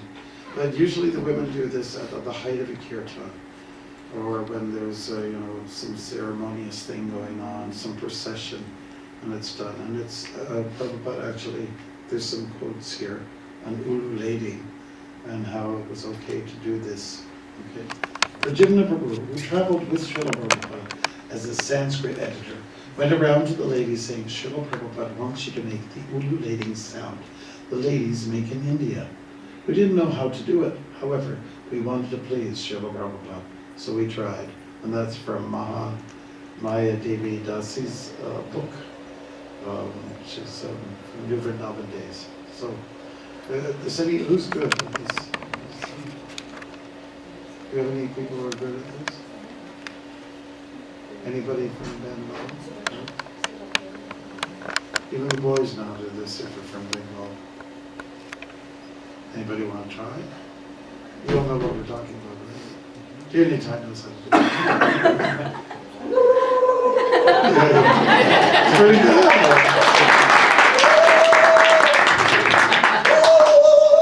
Something like that. Sounds a little bit like turkeys. So this is something that it's not a major highlight, but it actually helps to increase the ecstasy of the kirtan.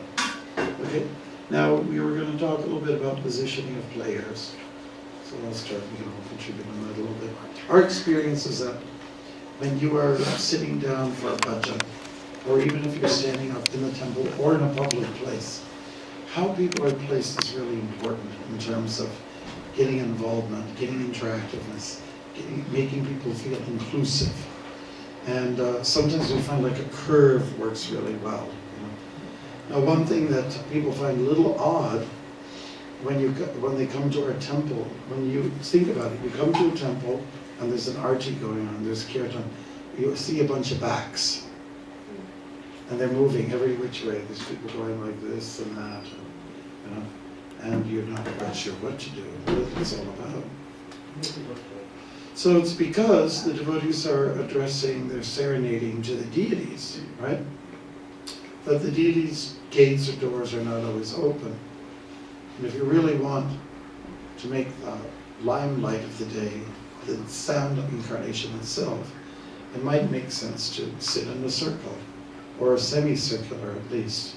What we found in public kirtan outside on the grass in the park or on the street, that if you curve the devotees a little bit, then the person who might be leading has a chance to look at everybody and make the eye contact, which is so vital for keeping things vibrant.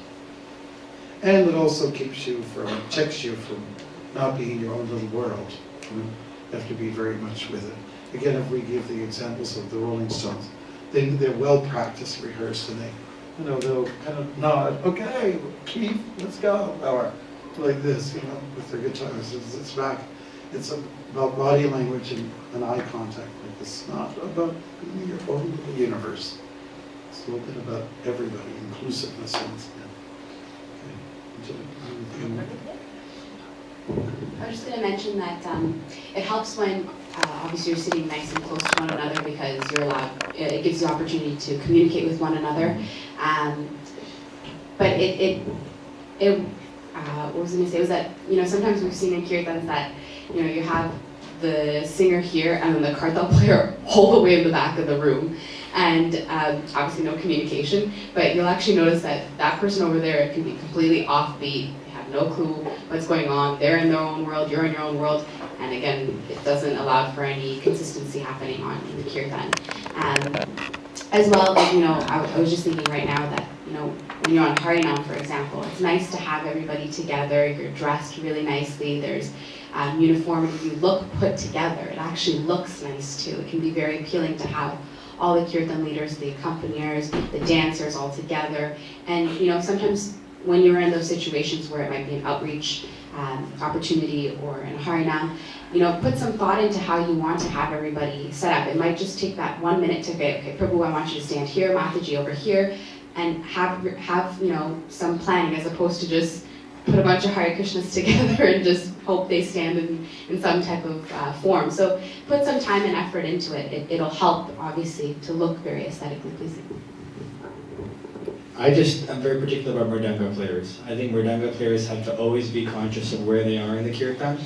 And so they should be able to see each other and they should be within sight lines of the Kirtan leader. And like Maharaj said, that tends to work in circular patterns. So being around in a circle. Or they can see each other. I noticed Radha Murari is very good at this. You guys normally have drummers facing each other. You have two drummers, right? You'll always look at each other, and you're always like a little triangle almost with the Kirtan leader in the middle. That's expert. So it's very good to always have drummers close to Kirtan leaders. And if it's a big hall and there's like 2 or 3 or 4 Mridanga players, try to bring them in a little circle around the Kirtan leader, so it gives them a chance to see each other and kind of keep the control. Beautiful. Okay, so I think you all understand it. In 5 minutes, we're going to take a break. And yes, now questions. Yeah. It's good time for that. So just one of the many things that we talked about was the barrier to entry in the Kirtan. Sometimes devotees who are not used to playing Kirtan, or exactly there, it's just too far of a barrier to even attempt the mridanga or even attempt to sing or. So, but still they're interested. Like I would be interested in participating, but I know that because I don't have a mridanga at home or I don't have those facilities to learn, it's just not possible. So I would go in for the Kartala, even though I played horribly. I still attempt to, but I'm just wondering for others in my situation or my shoes, if we remove them from the gathering and the playing, then how do they come into the Kirtan? What's the... Well, there's different ways to approach it. One would be there should be a separate session, like rehearsal time or practice time, where you can learn. Either mridanga or kartals, but definitely during the formal arti time when people come, that's not the practice time. It's not when you experiment. The experimentation has to happen with a little bit of coaching and so on like that. Somebody who's knows what they're doing. You're required to have a little separate session like that, or sessions, plural. So if the temple management could arrange that, that'd be great. And then you'll feel confident to be able to come in. Okay, so let's say we have those kind of sessions, So 20 people are trained up. Okay, great, we're all going to go in there now, all 20 of us. And we're all going to, that also doesn't work. So things just need coordination, good management needs to be there. So that's why the mridanga player is coming, and maybe we should have something like that for kartals as well. It's just something that we need to get the... Our little presentation here is just to encourage this type of thing, to make Kirtan a little more sweeter, a little more attractive, and pleasing to the Lord. And but there needs to be a follow-up. You know, something has to be subsequent to this. And that means for those who want to learn, wish to learn, they can. If there's somebody here that's good, that doesn't mind giving lessons, that's great. For no charge or charge, whatever, then that would be advantageous for a community like this. That's great. Questions, comments, thoughts, experiences? Things you've seen, wondered about, frustrating things? I just wanted to mention something funny, like Maharaj said that when new people come for the first time, we should be very conscious not to use instruments, and in fact it happened to Halvi when he came to the temple for the very, very first time. He got into trouble with Kirtan, and they just told him, Prabhu, here's Mridanga. Oh my God. And he said, and now nobody gives me Mridanga anymore. And if you learn, everyone considers you like, not anymore. But So we that's got funny rejected. because, yeah, because it really happens. Yeah. So we want to be encouraging, and that can be done by having other programs, you know, classes, so that one can become very expert in this area. We have a big kirtan every year called Rath Yatra, and we need lots of people to learn how to play good mridangas, good kartals, and whatever else. And therefore we're very keen to have that happen. It just requires some time and management in this area. So Ananda Gauranga and others who are directing the plays here, you can get behind these kind of things and engage your constituents in learning the art of kirtan. Okay. Or it could be combined effort with the GTA centers. Okay. That answers the question, okay. Great. So I think it's probably a good time right now to break, and we're going to do some exciting things. Okay, Hare Krishna, Srila Prabhupada ki. We're going to move into the physical side of things called dancing. And it was back in the late summer, Keshava and I were looking at some footage of what happens in Jagannath Puri. We were looking at when the deities come out of the main temple to go to the raths, their respective chariots. And we were also seeing a little bit, you know, how people are dressed and so on like that. There's a nice uniformity there. And especially we're talking about the pandas, the priests who look after the deities. And we're also looking at the musicians, and we're seeing how they were, you know, how they were moving. And there seems to be a standardized, you know, just regular every year kind of way of moving. And it was a little bit like this. So kind of like that, playing the drum. A little bit just kind of back and forth. Really simple, nothing too complicated. And they were all doing it quite, you know, like say in a nice flow. It wasn't something, you know, like the mamas and papas, if you know the rock band, it was all over the place. It was really right in sync. It was very beautiful.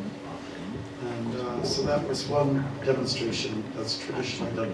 Also the Manipuris, Manipur, which is in the eastern part of India, there's a whole tradition of people dancing and playing mridangas all at the same time, kind of like in a circle, and the guys take the mridangas and they sort of flip in the air and come down.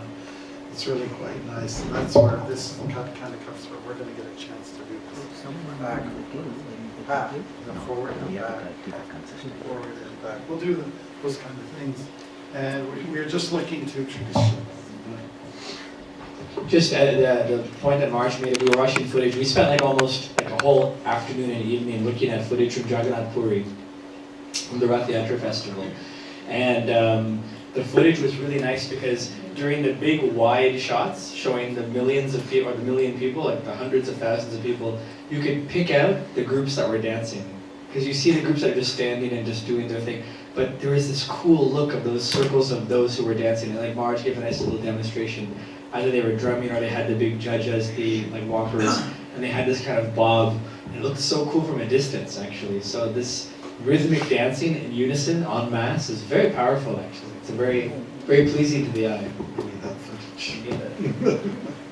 Real pictures of kirtan. They would dance, they would just use their whole body, arms in the air, swooning, and all these kind of things. Well, we don't seem to do that very much. There's a bit of swooning, but it's sitting down. we want to get back to, or early ISKCON if it's possible, get back to getting up off the floor. And that's one thing the harmonium does, it keeps you down on the ground.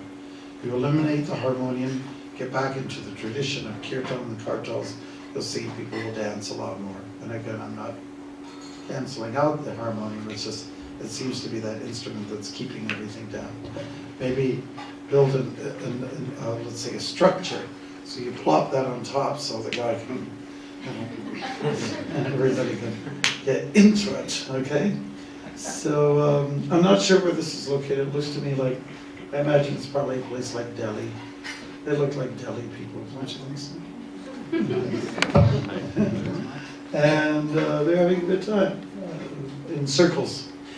Rasa dance, Krishna and the Rasa Leela. It's in circles, isn't it?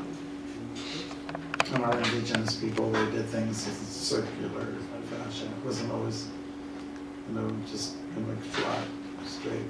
Everyone's backs to each other. This way you get to look at each other, you get enthuse each other, you fuel each other, and more of the circular fashion.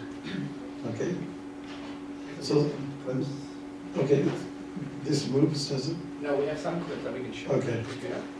In some cultures, men don't like to touch each other. They think it's weird. But in some traditions, it's not a problem. So there's actually... There's multiple, it's a little faded. So this is in New York, at Tompkins Square Park. And Prabhupada's playing music, and the devotees, his first followers, are moving with their arms up in the air. And they're just doing a little bit of a bouncy thing, bobbing a little bit. Everybody sound to this, too.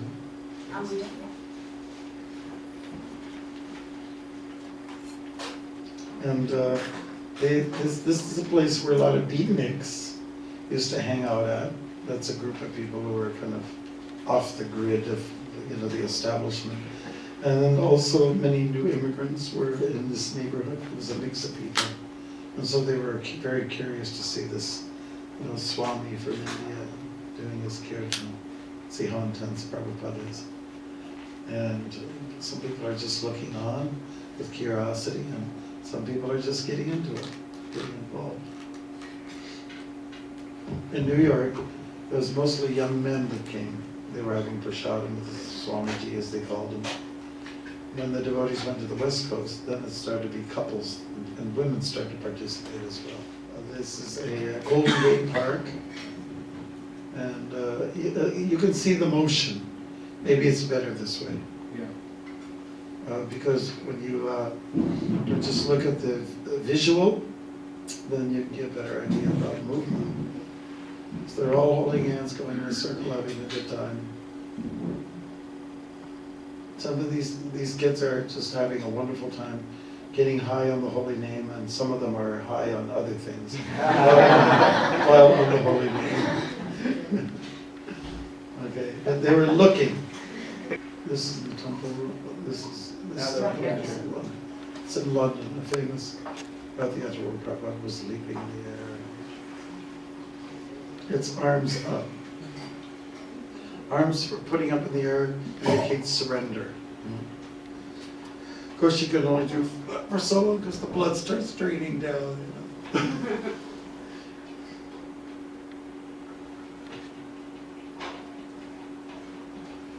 Sweet but simple, right? The dance style? Sweet but simple. Dwarka Mahatmya, the importance of dancing before the deity, is stated by Lord Krishna as follows. A person who is in a jubilant spirit, who feels profound devotional ecstasy while dancing before me, and who manifests different features of bodily expression, can burn away all the accumulated sinful reactions he has stocked up for many, many thousands of years. Hare Krishna. So dancing is very pleasing to Krishna. Who's the supreme dancer? Krishna? This is not as Natadara. There's another famous dancer in our tradition. Shiva. Lord Shiva. Natharaj, king of dancers. You had two important people who are really into it. One likes to do it when everything's destroyed, because everything's got so messed up, and says, "Yeah, finally, let's flush the big universal toilet." And so, and so he gets very excited, gets very exhilarated. Yes, Lord Krishna, who dances with his friends, of course with the gopis and the gopas. There's, those opportunities are there, but Krishna's, and also Krishna's known for dancing on the Kaliya serpent. Yes. Good. So, would you like to read this one? In the same book, there is a statement by Narada Muni wherein he asserts, "From the body of any person who claps and dances before the deity, showing manifestations of ecstasy, all the birds of sinful activities fly away upward. Just as by clapping the hands one can cause many birds to fly away, similarly the birds of all sinful activities which are sitting on the body can be made to fly away simply by dancing and clapping before the deity of Krishna." Nectar of Devotion, Chapter 9, Further Considerations of Devotional Principles. All right. Okay, so now it's time to get up.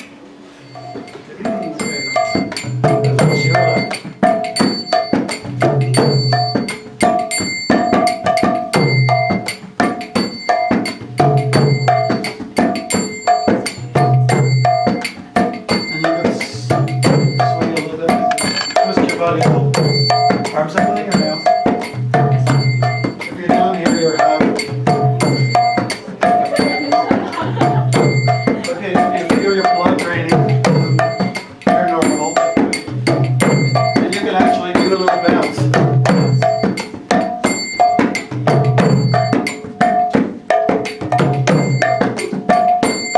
Very simple, isn't it? Some give the arms up now.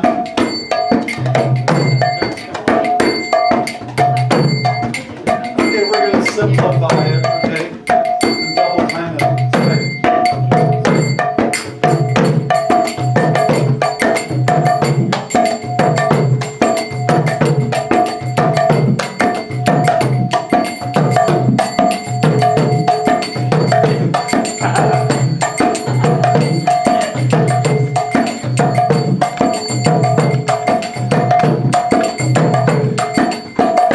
If your arms get tired, swing them around. You can sway a little bit.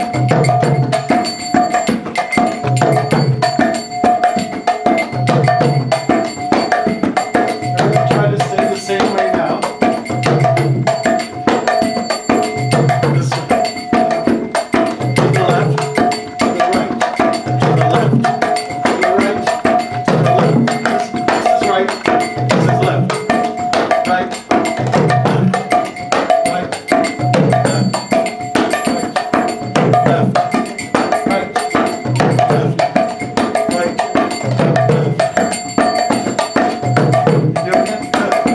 make sure you gotta smile. Show your teeth. Show you got some teeth. Oh, swinging the left. Oh, oh, oh. And here we go. Oh, oh.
Do it again. Just keep it real simple. Just keep that left leg as an anchor. And back. Okay? Forward. Back. Forward. Back. Forward. Back. Now,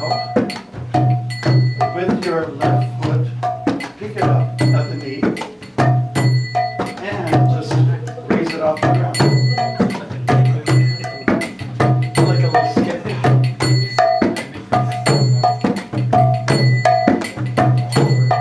And sometimes it helps to sing a mantra if you're learning forward and back and forward and back and forward and back and forward and you can say it together. Forward and back and forward and back and forward and back and forward and back. Good. Now we'll introduce the clap.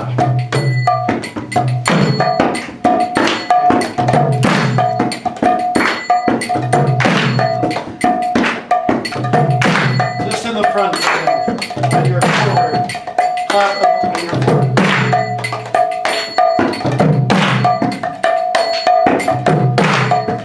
And don't forget to smile.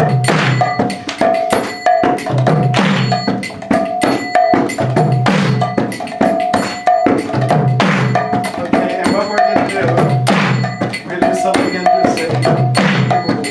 We're going to spin around and use the left leg as your pivot. Be like this. Okay, and I'll tell you when to do it. I'll tell you when to do it. 1, 2, 3, go.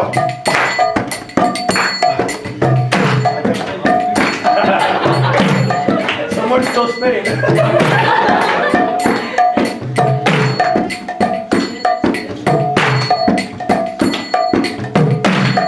Okay, we'll apply them on. Just watch me as we go back and we do our spin.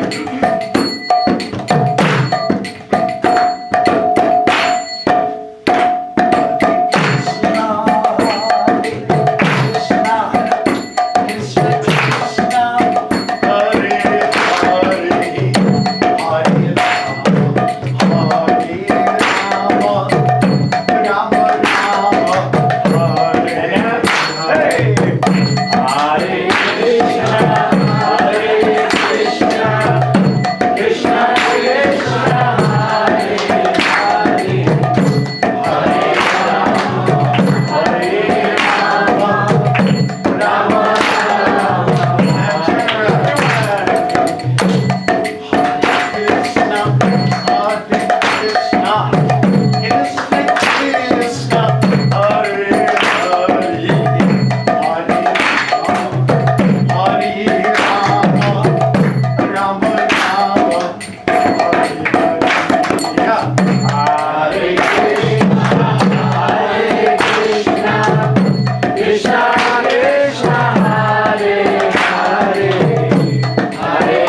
that one.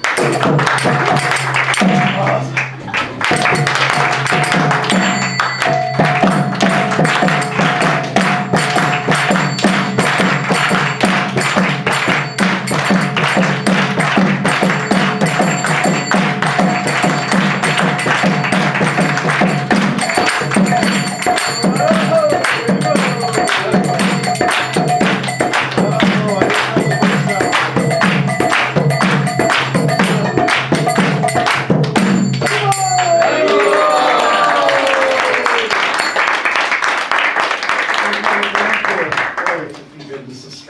You see the wheat fields, and the wind comes and the wheat all blows one way, you know. Sometimes it swirls around a little bit, you know. It's very beautiful to see that. And you just want to be there in the wheat field at that time and experience it. Is there any way somebody can open the door? That would be kind of fresh air. Get some fresh air, and so just one person can volunteer. Okay, good. Any questions about dancing? Okay, that's what we're supposed to do. Okay. Are we inspired to dance together? Yeah.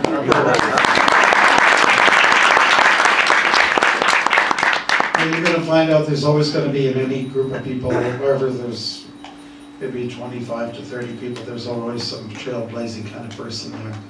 And they take the lead, and they're the natural person to do that. So let them do that. You know, let them be that person, and try to work with that individual. Yeah, so attractiveness is the big thing. Yes. I just wanted to add that it's also a nice way to get people engaged in Kirtan. Like, I know that we've done it when we're out on Harinam. We might just form, like if we stop someplace, we might form a little circle. And that's a great way to get people involved because they hear the music and they understand that there's some movement involved, but they're too intimidated to come closer. So it's at least with the Mathaj, it's very easy. We just, oh, come join us, you know, try it out a couple of times and pick something very simple and easy.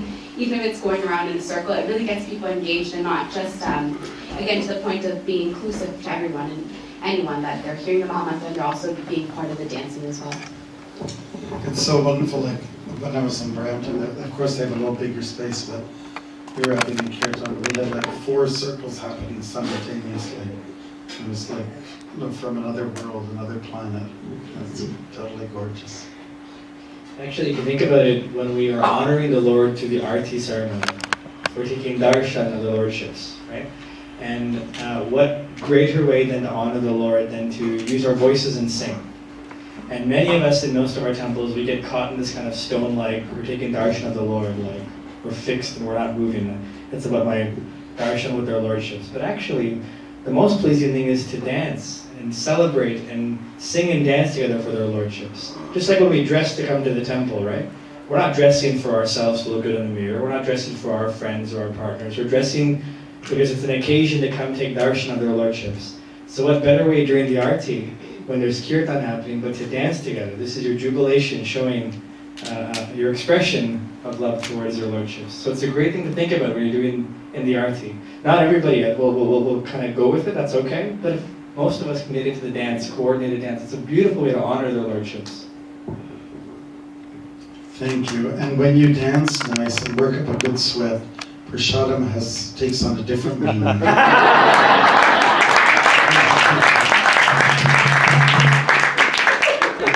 All of the things that we do devotionally, they just complement each other, you know.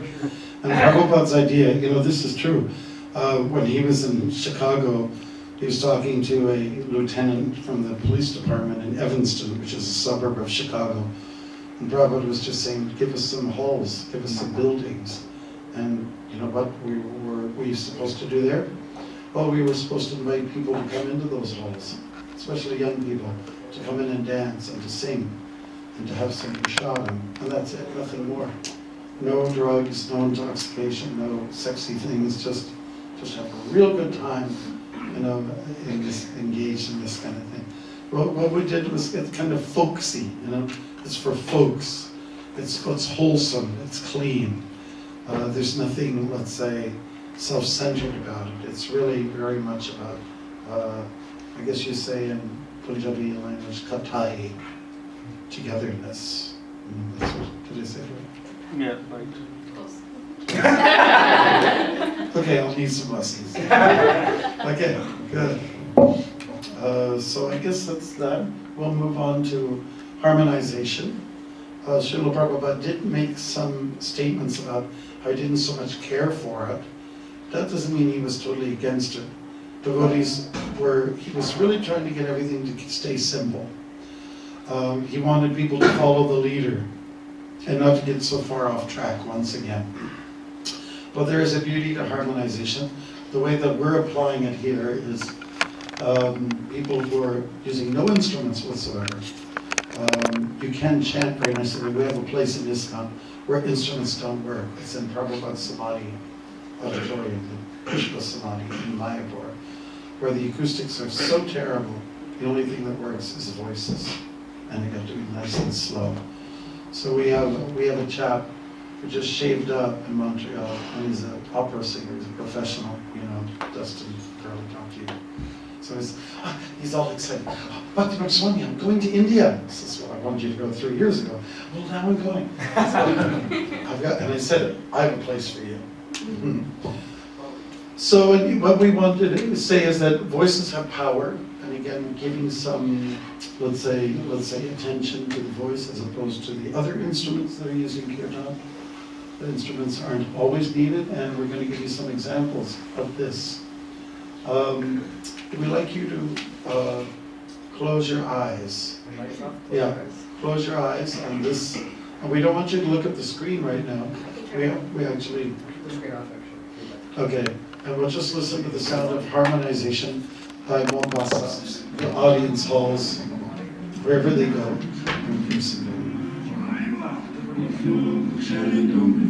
So various pitches are used, various tonations, and they blend so nice together. There's not one instrument here, except for their voices, resonant voices.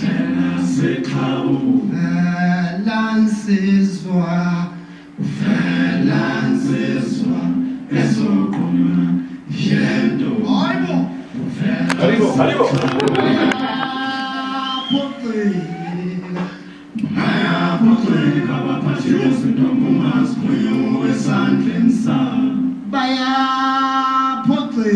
Okay, then somebody tell me that apart from the voices that are used here that blend so well together, what else is there that is somewhat attractive about this presentation? And when we go out in the public, and even before the Lord, the deities, it is really all about presentation, how you present yourself. What else can we take note from here that makes it attractive?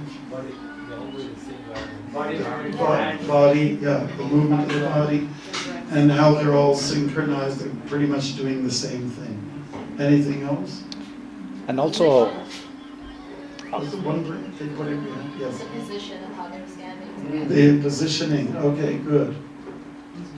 I think what shows the strength is the number of people there. It's not just one person. Right. They are supporting each other. That's right. What else? The attire. They're all dressed the same. That means that there's they're like a group, like a family. These are the kind of things that make it very attractive. And Prabhupada wrote letters about this. Harinam said everyone can be dressed the same. The men can use turbans, and there'll be nice saris for the ladies, and things like that. We're seeing if they're wearing the same watches. They got the same shoes, and devotees tend not to do that. They always take the same socks on together. Yeah, that's fashionable these days. That's very Zulu-like. It's keeping your legs.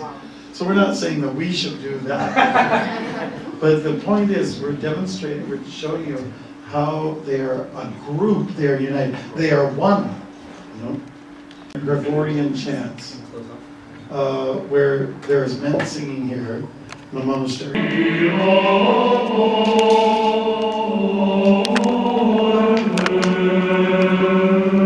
It's music for the soul.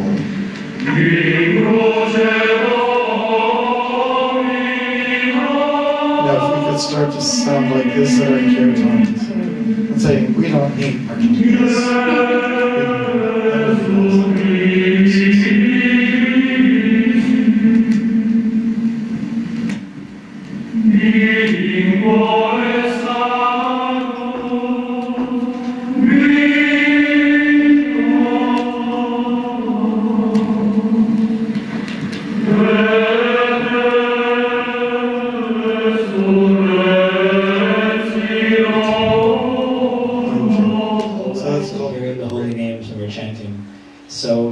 have all the instruments, all the coordination, but when push comes to shove, we want to hear our voices chanting. And sometimes there's the point, sometimes instruments may not be available or playable. We do Sankirtan, we take programs in so many different places. So if they're not available, you still have your voice. So if you chant and harmonize and sing together, it can be very powerful and beautiful. This was extremely beautiful, both those examples, right? You see, you put a little more emphasis to your voice as opposed to playing instruments, then you'll develop beautiful skills with the voice. It's just like it's been observed that people who are always using devices, and spending so much time on the computer or their iPhones, whatever, and it's been seen that a lot of these people, they lack social skills. They don't even know how to communicate with people anymore. They says, "Hi, how are you? How's it going?" It's because they're always so much into their own little world. So they don't have a chance to develop. So here we're saying if it's all about clanging and beating drums and the holy name doesn't make it much of a strong presence, and you don't have a chance to develop your voice. So we're suggesting that you do put a little more emphasis, give strength to this voice box that has been so kindly given to us by Lord Shri Krishna, the Creator. Hare Krishna. All right. We can move along to that.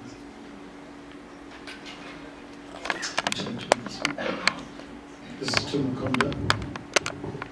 Yes, I'm going to the newly purchased church temple, and when I go there by Sunday next, I shall try to teach the local boys in the way of Sankirtan in a circle. I shall send to you the sound production with photographs, if possible, and instruction also. Srila Prabhupada to Mukunda, April 1970. That can be connected to the other. Okay, so doing things in this kind of like circular format. When I'm in my walks, I spend a lot of time with native people, quite a bit. I bump into them on the road. And one particular person said, they killed our culture when they forced us into square buildings. We were always in the circle, and then they forced us into the square buildings. So that's so I get old traditions have this way of doing things, being circular, and it's there for us as well. And so you can keep that in mind. Okay. You invoke the blessings of the acharyas. That is part of etiquette. When Prabhupada talks about family, talks about the concept of family, he says it doesn't mean mother and father, or sister or brother. He says, it means generations! Generations! So that means that you have to look at your ancestors. What did people do then? What did they experience, What did they gain? Because they've evolved over time, and they have something to give us. So we appreciate what they have handed down, and we have an obligation to follow suit. Doesn't mean we can't bring in some creativity. Definitely a big part of our expressing our appreciation of Krishna is, coming from the blessings of the acharyas. And now, would you like to say? Just if I can touch on that one thing that every kirtan in our temples should always start off with, Nama Om Vishnu Padaya Krishna Vistara. So when you chant the mantras, including the Panchatattva mantra before singing the kirtan, it's very important. Does everybody know what the Panchatattva mantra is? Okay, Panchatattva mantra goes like this. Jaya Shri Krishna Chaitanya Prabhu Nityananda Shri Advaita Gadadhara Shri Vasadi Gaura Bhaktivinoda. And the mantra to Srila Prabhupada goes like this. There's two pranam mantras. Nama Om Vishnu Padaya Krishna Krishnaya Bhutale Srimate Bhakti Vedanta Swami Namane Namaste Saraswati Devi Gauravani Pracharini Nirvishesha Srimati Paschatyanishatarani. So we start by honoring Srila Prabhupada, then we go to the Panchatattva, who are the representatives of Krishna, or who are Krishna in this age, and then we do the Hare Krishna Maha Mantra. So the program is quite simple, and you just have to follow the KISS formula. KISS, K-I-S-S. Keep it simple, sadhu. All right? Yeah, so the second point is having the mood of the servant, both leader and participants. So, sometimes you can find kirtan leaders who think that they are Krishna's gift to the world, and that their voice is the, divine presence of the apsaras that is coming down to this planet, and the whole entire program is anchored on this person's kirtan leading, and that's the highlight of the program. No, that's not our mood, actually. I sometimes casually call this the Kirtan Diva syndrome, that they're like the biggest artist, biggest superstar. Yeah, exactly. So this applies, of course, to the participants as well, but it's something that's very important for Kirtan leaders. This is a service we're doing. Being given the opportunity to lead Kirtan is it's not a joking matter, it's not a platform or a stage for you to show off your best, newest tune, how many octaves you can hit your voice, lower and higher. Your mood should be that of a servant. So this is something that is particularly of importance in today's world, because our modern ISKCON movement, you see what's happening with Kirtan. It's becoming the biggest thing. 12-hour Kirtans, 24-hour Kirtans, Kirtan Melas. And a lot of younger devotees are becoming these Kirtan superstars, actually, right? And I would argue that many of them maybe are still kind of not quite there yet. We have to remember that our mood is meant to be as a servant in the Kirtan, very humble in our approach. So this applies primarily to the leaders, but of course participants as well, mridanga players, karta players, all of us. Our mood should be that of servants, not as the center stage, the world revolves around me as I lead the Kirtan, or as I take part in the Kirtan. Yes, and we can bear in mind in the ISKCON, written by Chaitanya Mahaprabhu, that the third verse really helps to establish what is the mood behind chanting.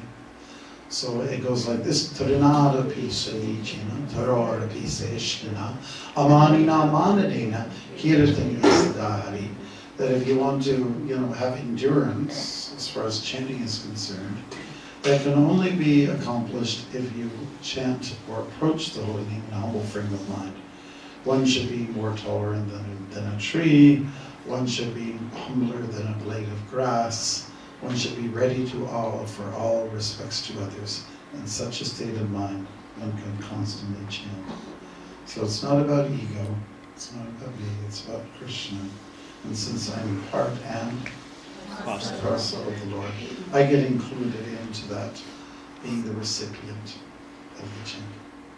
Okay, would you like to say something about practice? So the next point is about practice and preparedness. Obviously, that might mean with the voice exercise before, so personally being prepared, but it also means, sometimes practicing beforehand,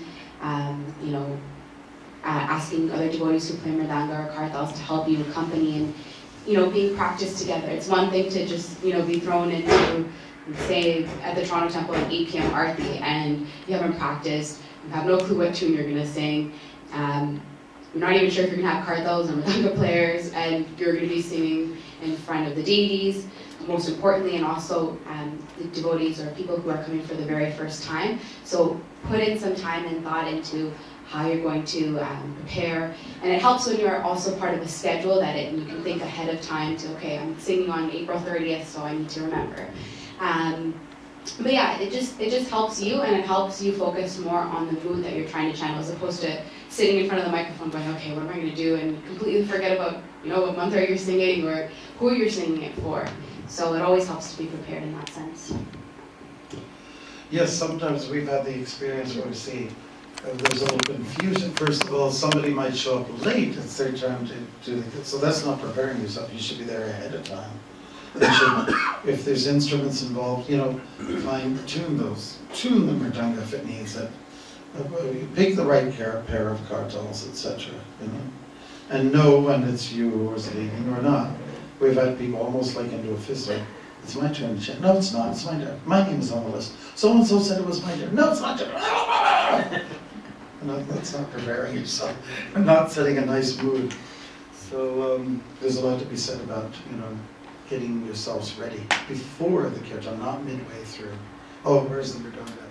The curtains have opened, their lordship is, oh, where's the Mridanga? And everybody's looking like chickens with their heads cut off. It can't be like that. I mean, just to be well prepared. Be there beforehand, like the Rolling Stones would do that. And they're just delivering mundane music, you know, and it's just mundane music, but they're professionals. So we can actually be professional / devotional, but don't let the professionalism eat you up. All right. Being hunchy, just space and sound levels. Okay. And then Harinam. This is Harinam, when we use that term, usually referred to like it's not our sankirtan, means to go out and chant in the public. So something can be said about dress code. How should we dress? Anybody?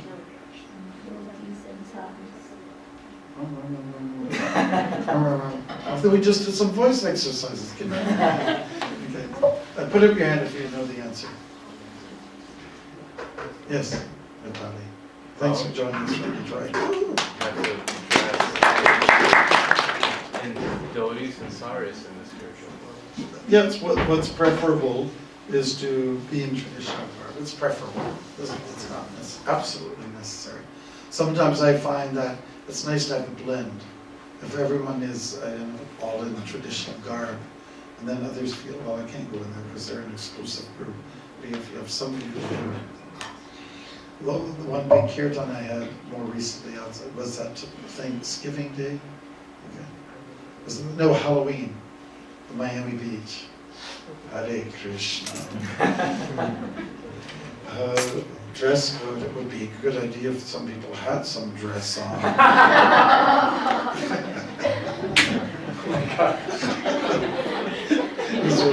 It was so fun. Somebody had, what's that Ebola the thing? Ebola. Somebody was dressed like that. We just had such a good laugh. They were dressed like the virus. Hope you didn't touch him.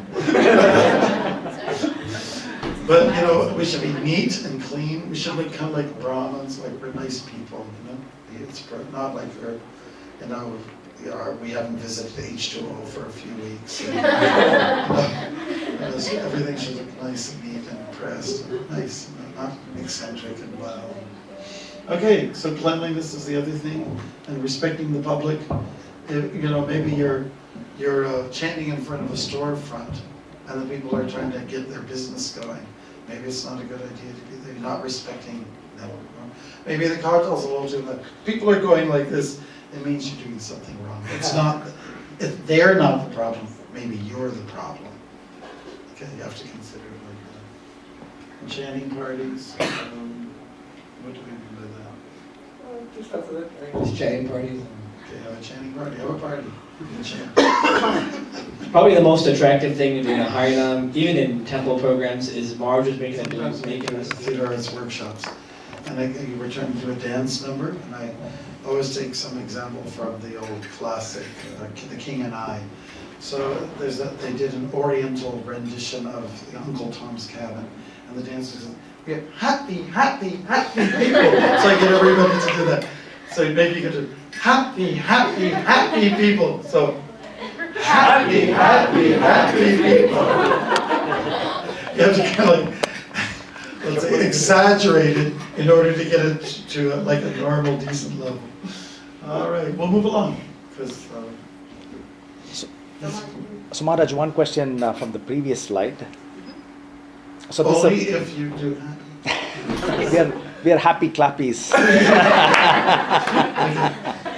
Happy, clappy, slappy. With regard to dress code, Maharaj, sorry, I missed a couple of minutes here, so I don't know whether you touched base on that. But a practical situation that we may have is, we have somebody who's dressed in proper Vaishnava etiquette, but he's not he's learning the art of Kirtan.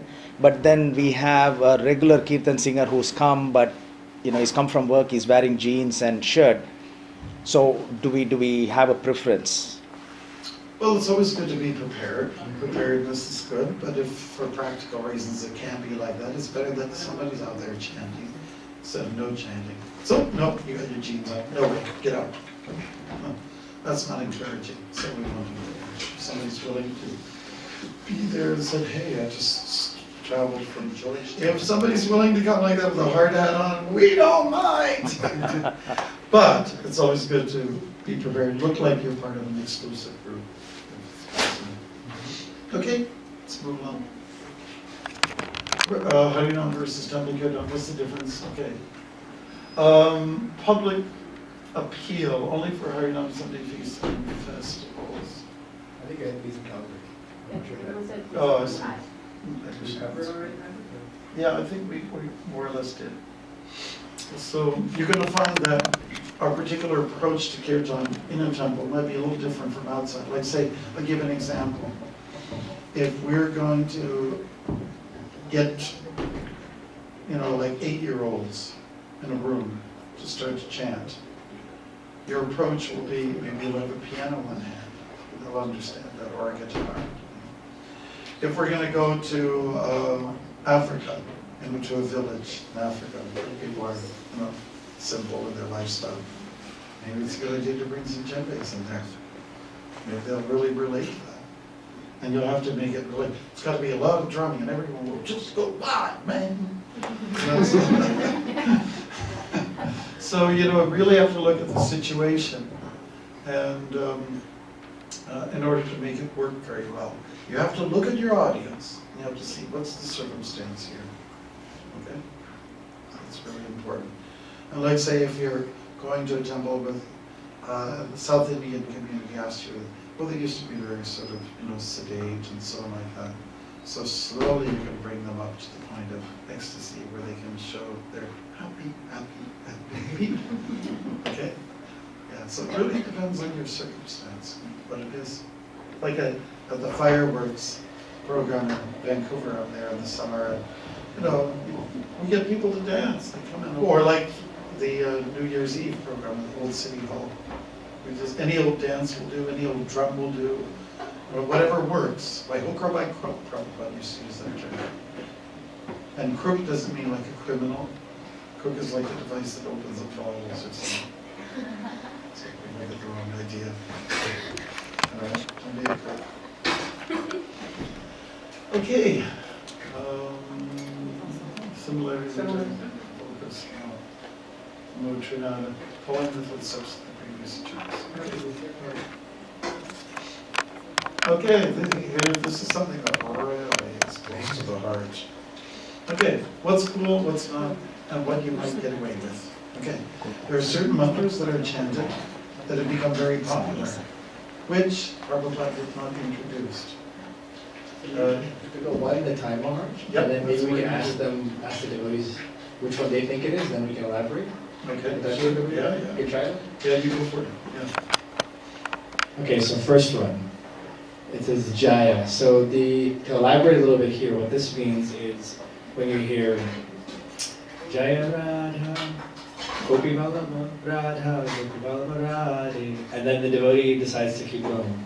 Jaya Radha, Gopinatha Radha, Kirtra Gopinatha Radha, Jaya Radha Shama Sundar Radha Banki Bihari, Radha Banki Bihari, Radha Jaya Radha Vrindavan Chandra, Radha Vrindavan Chandra. We got to cover everybody in North America.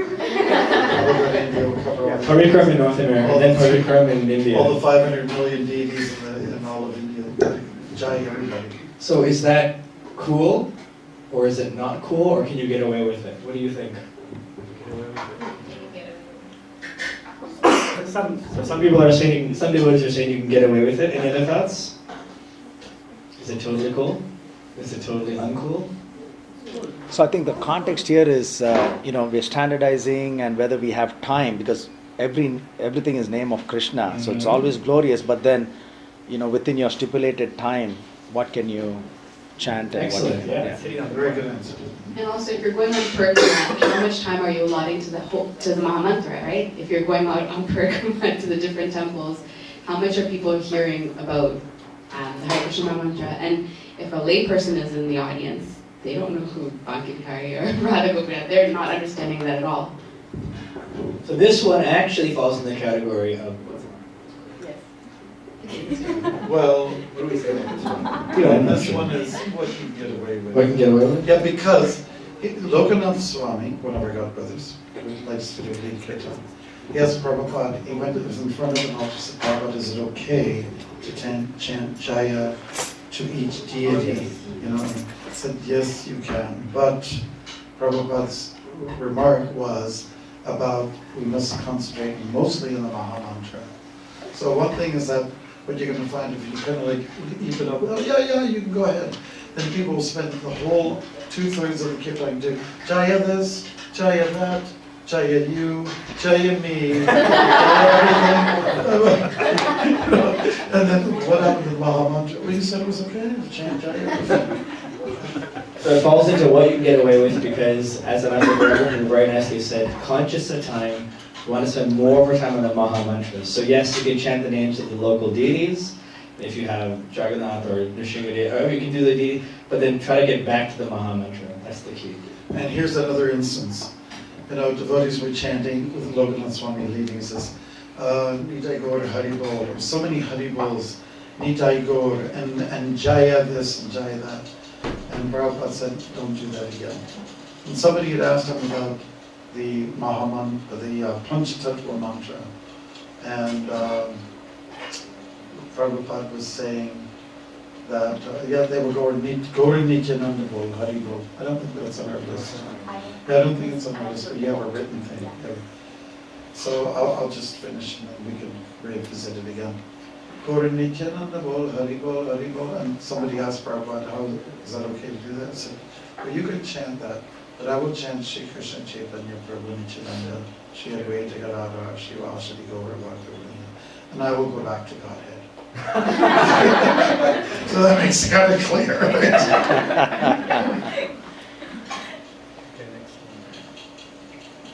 Generic legends versus traditional Gaudiya Vaishnava songs. So what has become kind of common or popular for some of the kirtan leaders within ISKCON, they're borrowing songs from, say, Mirabai or this tradition, or Tulsi does, for instance. And okay, the mood might be right, but then you have to consider, with the time constraints, time stipulations, when are people going to hear from our acharyas? When are they going to hear the melodies, the tunes, the words, the mood from our own teachers like Bhaktivinoda Thakur and Narottam Thakur? So again, we have to put some stress on our own tradition, and not just for the sake of, well, because it's popular. You know, I mean, which is so common all over India, but in our tradition we don't do that loud. You know, it's just a quiet thing. And so we have to look at what the acharyas wish to do. So emphasis on the Gaudiya Vaishnava songs. Many devotees, are surprising, they don't even know the songs. And it's in your song book. Yeah. They don't even know the songs. Only Jaya Radha Madhava to them. That's about it.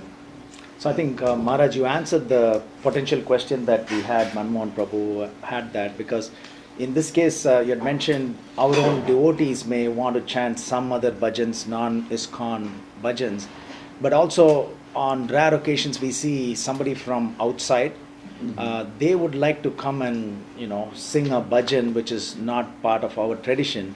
So how do we nicely answer them so that they are not upset, in the sense they shouldn't say that Krishna will only hear this, she won't hear that. So how do we, again, keeping time in mind, keeping our ISKCON? I think one way to explain something like that is we have our policies here established by our Guru, Srila Prabhupada, and we have limited time here, so this is the only chance we have. If there's a big Pandal program, a big tent where 20,000 people are there, and we're doing like a whole, let's say medley of things, we may consider that you could do your song. But we have our own strict rules in this regard. Well, that's a strict, maybe that doesn't sound so appealing. We have our own policies that our Guru's laid out for us, traditions. So this is the time for us to speak. We don't have any other chance to do that. Thank you. Actually, just on a practical point, when we do have devotees who come here, who are doing programs or they're special guests, and we know that they're going to lead some kirtan, we just quietly tell them before, and we like to follow the Vaishnava songbook, so please, refrain from these things. And just very politely, we just let them know, and it's helped us in the past where, you know, devotees are like, oh, thank you so much for letting me know, and either they already knew that or they'll actually refrain from doing so. And so it just in a little small proactive way, we've just lightly told them, oh, these are the things that we follow. This is also where having a kirtan schedule helps, because you tend to find a lot of aunties and uncles will suddenly show up and they want to chant these, but they're very moved by the program. And it's happened many times at the Toronto Temple where they come and they whisper in our ear, I really want to sing one bhajan. And it's the easiest thing to say, actually, this is all scheduled ahead of time. So we schedule these weeks in advance, and that usually gets, okay, fine, I can't really get it, and that's okay. And it's also, I like what Amar said, it's okay to kind of be a little bit firm that, you know, we follow our little tradition here, and I mean, there's no reason why you can't have a policy that, you know, we only sing the Gaudiya Vaishnava songs. Not ISKCON songs, the songs of the Vaishnava Acharyas. That songbook is so thick, actually. If you actually flip through it, I guarantee half of them you've never even heard devotees sing before. So you can spend years perfecting these bhajans, and the meanings and translations by our acharyas, by Bhaktivinoda Thakur, these beautiful bhajans, they're like so incredible. So if we focus on those, it's really great. Many temples are having this problem. We've gotten a hold of it in the GTA, where we had this problem where generic bhajans are being sung, where they had nice meanings, but maybe they came from Bollywood movies or they came from other sampradayas that were really strange. But that's all been filtered out, and we focus. Our policy at the Toronto Temple, at least, is if we're going to chant the bhajan, it's only from the Vaishnava songbook. That's it. I think it's a valid point where, you know, this scheduling helps, but again, that might be a temporary one. Aunties and uncles may say, can you put me on the schedule then after 1 month? Yeah. But then when we say this is based on Vaishnava tradition songbooks. Yeah, thank you. We have our standards. Yeah. Generic bhajans are not cool. They're both not cool. The generic bhajans. In other words, kill it. Kill the opportunity. Nicely. Kill nicely. Nicely killed. Okay, during festival. I think this was more like we gave the example here of Shivaratri or what else? Ramnavami. So Shivaratri, devotees sometimes say, can we chant Om Namah Shivaya, or for a short period of time, or during Ramnavami, can we sing Raghupati Raghava Rajan? So that often comes up. And so, well, we actually, when we first did the Kirtan Standard Seminar in 2008, we decided, you know what, let's just stick to the Maha Mantra. Let's just keep it at that. And we thought there'd be some pushback, that devotees would be a little upset on Shivaratri and Ramnavami. And you know what, nobody minded. In fact, we had really exuberant, wonderful Kirtan, and it was really nice. I don't know if you want to add about the specific... in the Mumbai temple where we have Sitaram deities, devotees want to chant Sitaram, Prabhupada says chant Hare Krishna. Ram's name is there after all. And as once you open up so many doors, you just lose the essence of our Hare Krishna movement's drive.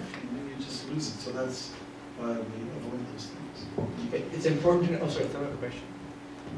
There's an important thing, the one bhajan, Raghupati Raghava Rajan. That's a tricky one because we actually found sources. We actually have handouts again that we can maybe send to Prabhuji, and we have it on here. But where actually early on Prabhupada authorized it. He said, yes, you can chant this bhajan, it's very nice. And then later on took it back and said, actually, it's too much, just stick to Maha Mantra. So that was from Lokanath Swami, that I think in his book he wrote, that incident where Prabhupada early on in the movement said, yes, you can chant, and later on said, no, just stick to Maha Mantra. That's a tricky one. We were in Ottawa for Canada Day, and we were standing in front of it, chanting in front of the Music Conservatory, and which is across from the Chateau Laurier, a very prestigious place. And people saying, sing O Canada! Sing O Canada! Yeah! So we had to sing O Canada. And then they were happy that at least we got a anthem in there. Then we went back to the Maha Mantra. They were happy. I thought we were pretty good at O Canada. All right, we got to just again look at the time, please. Jai Gurudev. Is it cool? What do you think? I think it sounds cool, really not cool. What can get away with? I think it sounds really cool. Yes, yell it out. We won't penalize you. You will still get prashadam. What do you think? You can get away with it. Get away with it? Okay. Anyone else? Is it cool, uncool, or can you get away with it? Not Any sure. other answers? We're not sure. I think it's cool. Okay, it's cool. Some people are saying cool. Yay! Okay, is it cool or is it cruel? Cool. And the answer is, it's not cool. Oh. Prabhupada didn't like it. He said it's impersonal. Guru has a name. So he didn't want to have to kill it. Sorry. I was just leading you on. Devotees often will chant Jai Prabhupada at the end of a kirtan, and then they'll chant a few Jai Gurudevs. And so we encourage devotees, just chant Jai Prabhupada. Stick to Jai Prabhupada, that's it. And there's a nice quote here where it was addressed in two different situations. So the first one, Jai Gurudev number 1, he objected to the usage of Jai Gurudev since it was a direct insertion into our movement from the Sahaja Sampradayas in Bengal, who always say things like Jai Guru, Jai Gurudev, without referring to any particular group. Prabhupada criticized this as impersonal and did not want it chanted by his disciples. Who is the Guru? He would challenge. And that's from Harikesha Swami. So this is a letter to Bhavananda on 14th of July 1972. One thing, on the invitation card you have written, all glories to our Guru Maharaj. This is impersonalism. As soon as we offer obeisances to Guru, the name should be there. We are strictly personalists. The Sahajas, they write glories to Guru. Why you are learning this impersonalism? Who has taught you? Daily I am offering obeisances to my Guru by vibrating his real name, Srila Bhaktisiddhanta Saraswati. Otherwise it is impersonal. Okay, we'll just Yeah, I didn't. Okay, is everything okay? Jai Gurudev, is it cool or not? Not cool. Not cool, thanks. All right, here's a little, same thing. Next one. Govinda Jai Jai. So what do you think? Govinda Jai Jai. Is Govinda Jai Jai cool, uncool, or can you get away with it? There's a lot of cool people in the world. So, even though it's hot. Exactly, it's warm, but it's apparently very cool. Govinda Jai Jai does not show up in the Vaishnava songbook as its standalone bhajan, but you can get away with it. Why? Or it's cool. Because Srila Prabhupada chanted this all the time. There's many recordings of Srila Prabhupada chanting Govinda Jai Jai. Yeah, Prabhupada! Govinda Jai Jai, Gopala Jai Jai, Ramana Hari Govinda Jai. Don't get carried away. Okay, next. Oh, precious. Precious. Okay, guest propose, is it cool, uncool, or can you get away with it? Not cool. You think it's not cool? Most devotees say not cool? Anybody says cool? Some devotees are very shyly saying cool. Or can you get away with it? Some was, okay, so we're kind of muddled here. When we literally look at the meaning, we're saying chant the name of Hari. Nothing wrong there. Well, Prabhupada didn't do it. You can get away with it.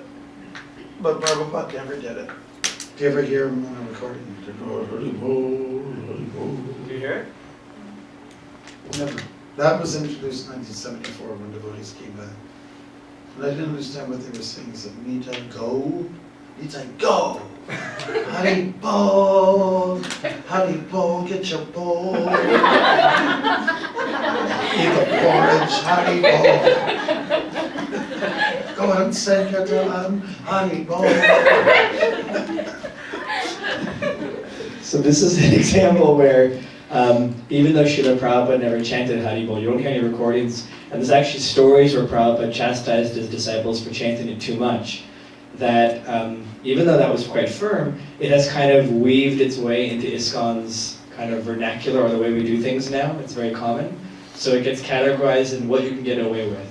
That we chant it, it can happen at the end of a kirtan, it's quite common. We should still use some common sense and not chant it incessantly for like half an hour straight, come back to the Maha Mantra. So even though Prabhupada didn't really put it forward, it's become part of kind of our ISKCON movement. I guess I just did a search Haribol in Veda base, and this, as you said, you can get away. So here one quote is, observing the beggars eating prasadam, Chaitanya Mahaprabhu chanted Haribol and instructed them to chant the holy name. Yeah. So I guess you can get away, but Yeah. Yeah, we're suggesting that it shouldn't really be part of the Kirtan. part of the Kirtan. But one of the most difficult things, we're giving you recommendations, and then somebody comes, Mr. Bhakti from some other country, and he's going to give the class, and maybe he's in Saffron even, and he's going to go around and go, and we just took the course with Bhakti Makswami in Keshavan Rupman, and he said, oh, shit.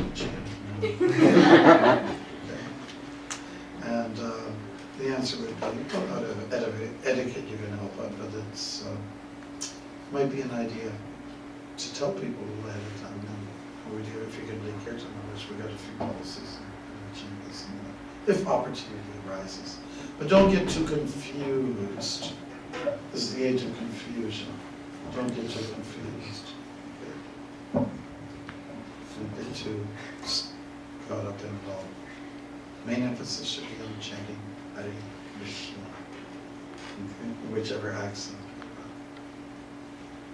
If it's Spanish, it's look on Swami's wrote a book about that pronunciation too.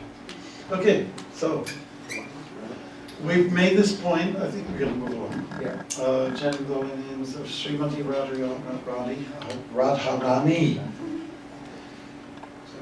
Radhe, Radhe, Radhe, Radhe, Radhe, Radhe, Radhe. Is it cool or is it not cool? What do you think? What do you think? Is it cool or cool? Cool, not cool? Get away with it.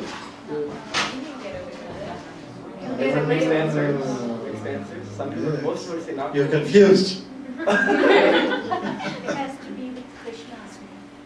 Krishna has to be with Radha. Radha shouldn't be alone. They're Gaudiya Vaishnavas, right? So Mahaprabhu's mood is Radha Krishna. Our mood has often become a little shifted a little bit with the Vrindavan mood that comes in, the Brajabasi mood, Radhe Radhe.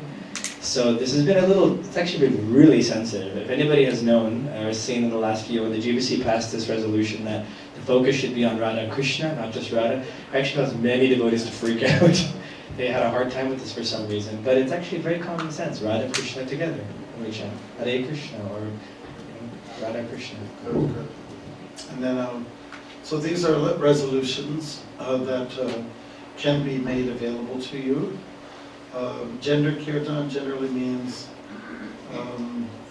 sometimes some hot Kirtan leaders in our movement have started this thing where women sing, all the ladies sing now Matajis, now all the Pitajis, now all the Matajis and Pitajis and Matajis. Okay, then you turn into Brahma's head. So, and so, I mean, it's just, the resolution is don't do it. Okay, don't do it. Okay, let's move on. Purities, of course. It's coming to the end of the course. Rebati Nandan, December 72. We have just completed our Pandal program. This is from Prabhupada. In Hyderabad. Anybody from there? It's still got the spelling. Hyderabad.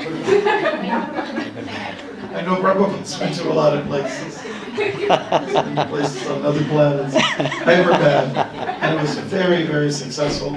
In that portion, there was no rain for 2 years.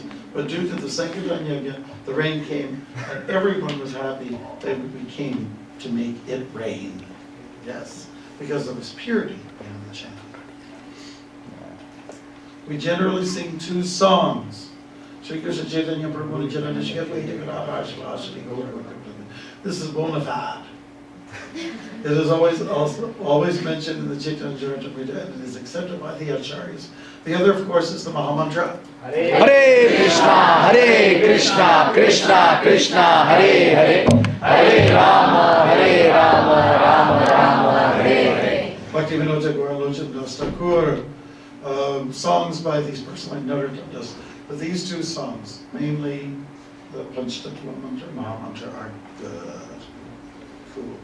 So, here it is for us. Just saw that.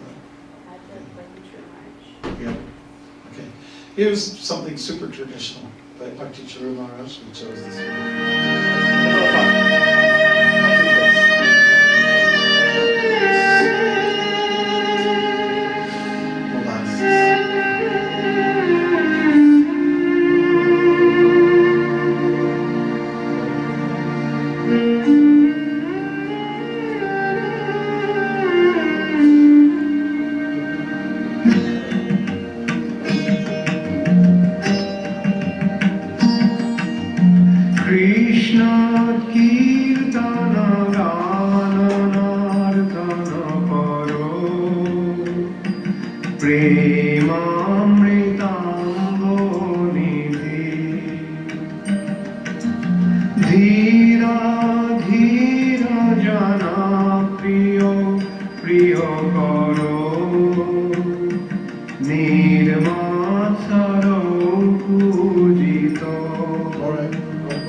so others will want to be caught up in the network of Kirtan.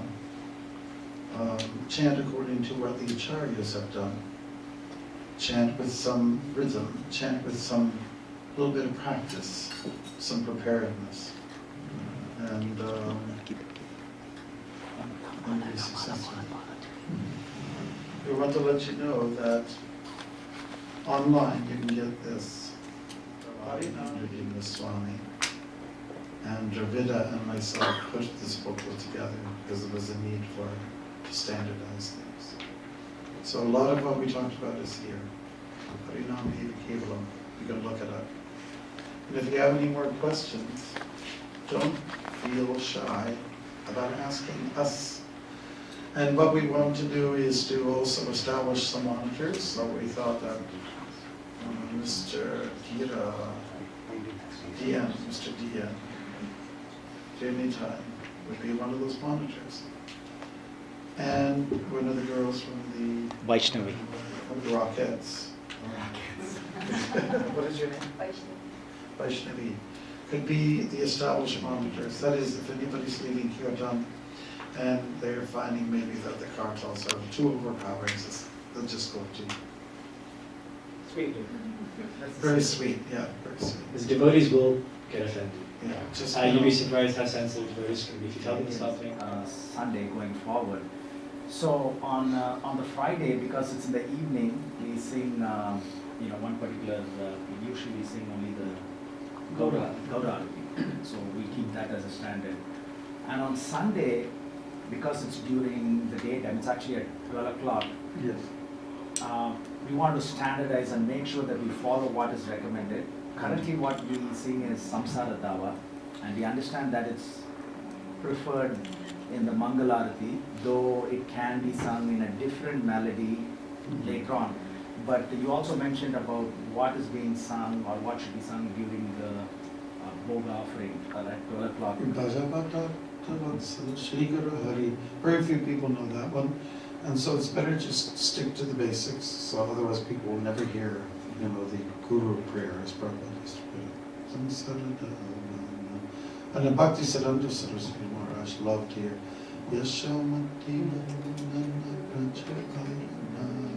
That'd be at noontime. So if you introduce that song and you don't get to the basics, the first step is honor the Guru. So start there. That's what would be my recommendation. If you don't let them hear Samsara Dava, they'll never hear it. So it's good. You're doing very good. Very good. We just want to make sure, we're not off track. If we have a Maharaj coming from some other temple and then joining us on a Sunday. It's good to let them know. Yeah. This is what we do because people don't have a chance otherwise. Good.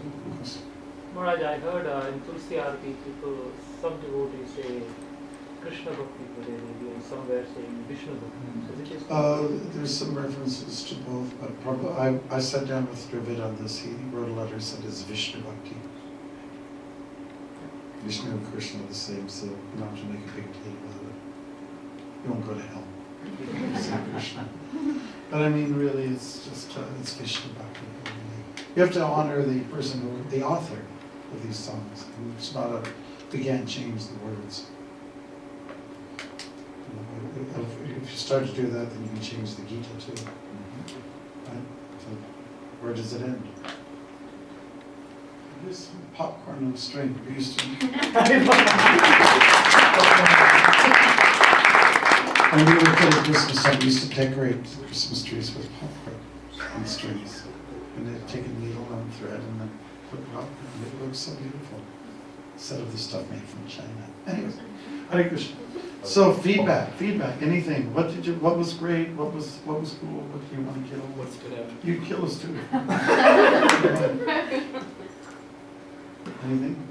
Was it okay? There are two things that Krishna says when you dance and from me, all your sinful accumulation, birth after birth goes away, and another thing from Narada Muni as well.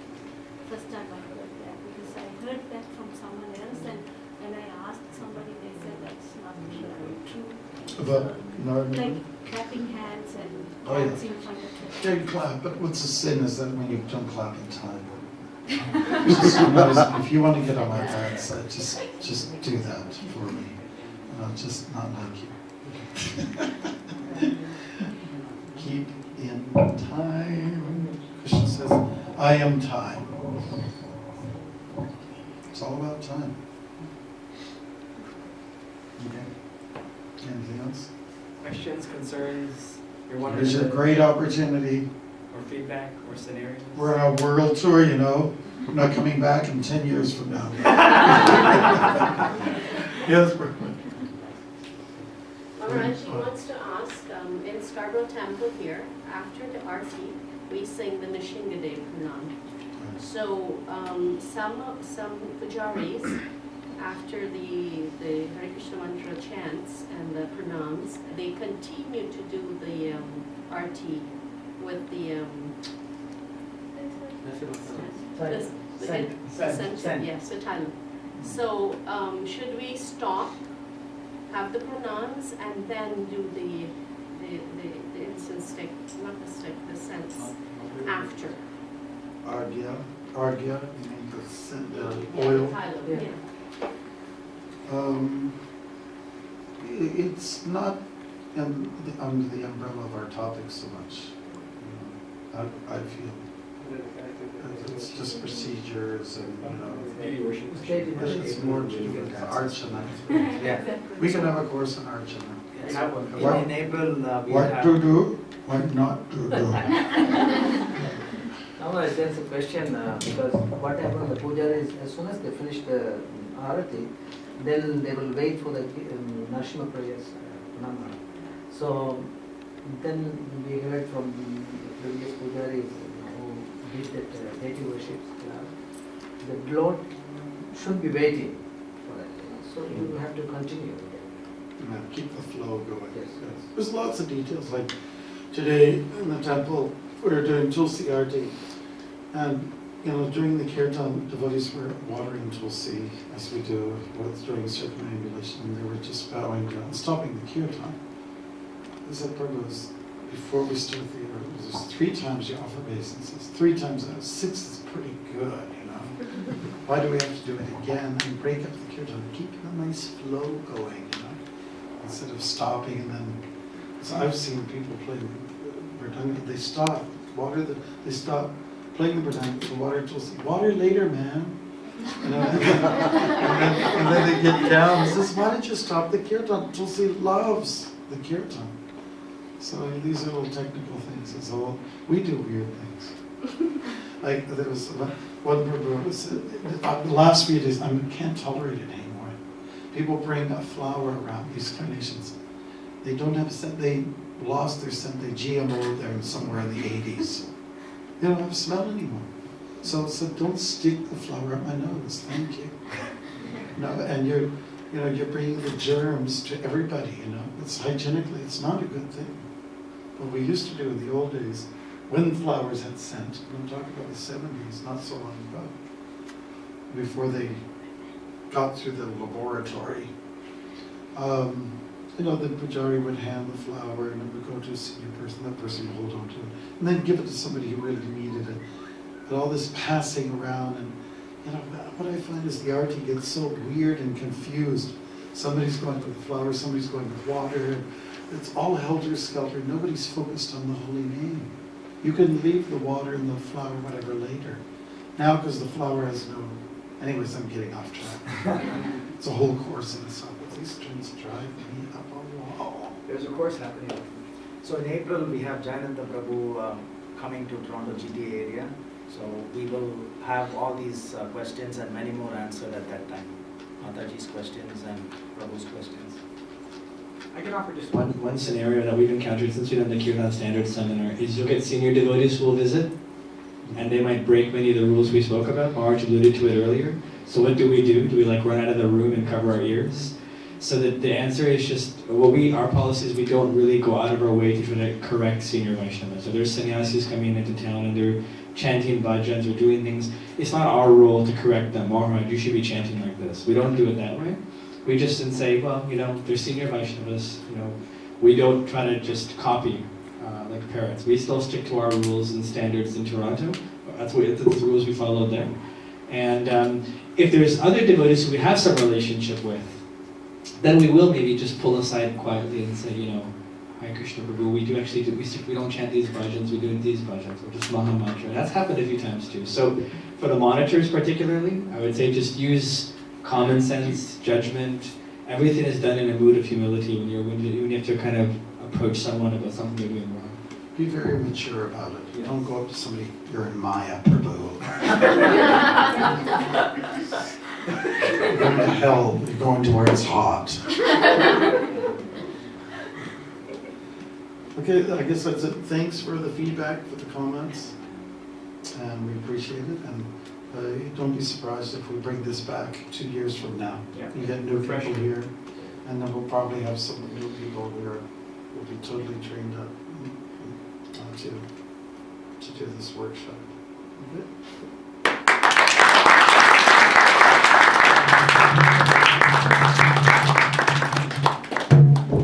Hare Krishna. So how about let's put our hands together again for the fabulous seminar.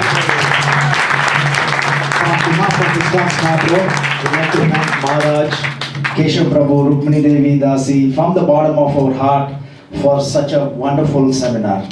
So it's like like a doctor. They've given us what are the do's and what are the don'ts. So it really helps us. So we have to just sustain that, make sure. And we have 2 of our monitors here, Vaishnavi and Devnitai Prabhu. So that will help us during the Fridays and Sundays as well. And we thank each one of you for taking your valuable time and giving us your association. Hopefully you benefited from this, even though it was supposed to be a 3-hour course. It was almost 4 hours. But we didn't know that time went by so fast. So it was a wonderful seminar, Maharaj. Again, we'd like to thank you. In spite of your busy schedule, you gave us 4 hours of your valuable time. Hare Krishna. So we would like to thank Maharaj, Keshav Prabhu and Rukmini Devi Dasi again. So we would like to request them to accept our small token of appreciation. So we can ask Sushila to hand over a small gift to Rukmini Devi Dasi. Hare Krishna, Krishna Krishna, Hare Hare. Hare Ramo, Ramo Ramo, Hare Hare. Hare Krishna, Krishna Krishna, Hare Hare. Hare Ramo, Ramo, Hare Hare. So that Ramo. So you'll be able to remember ISKCON Scarborough even 1 year from now. So that's Nalakuvera and Manigriva. So we'd like to call upon Yogan Prabhu to hand over the gift to Keshav Prabhu. Hare Krishna, Krishna Krishna, Hare Hare. Hare Rama, Rama Rama, Hare Hare. Rama Rama, Hare Hare. So for those of you who may not know Yogan Prabhu, Yogan Prabhu is our current treasurer of ISKCON Scarborough.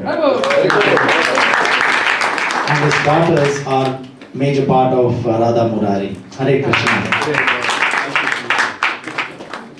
I'd like to humbly thank Maharaj as well. Hare Krishna, Krishna Krishna, Hare Hare. Hare Rama, Rama Rama, Hare Hare. Srila Prabhupada ki jai. So now we have a fabulous prasadam waiting for us.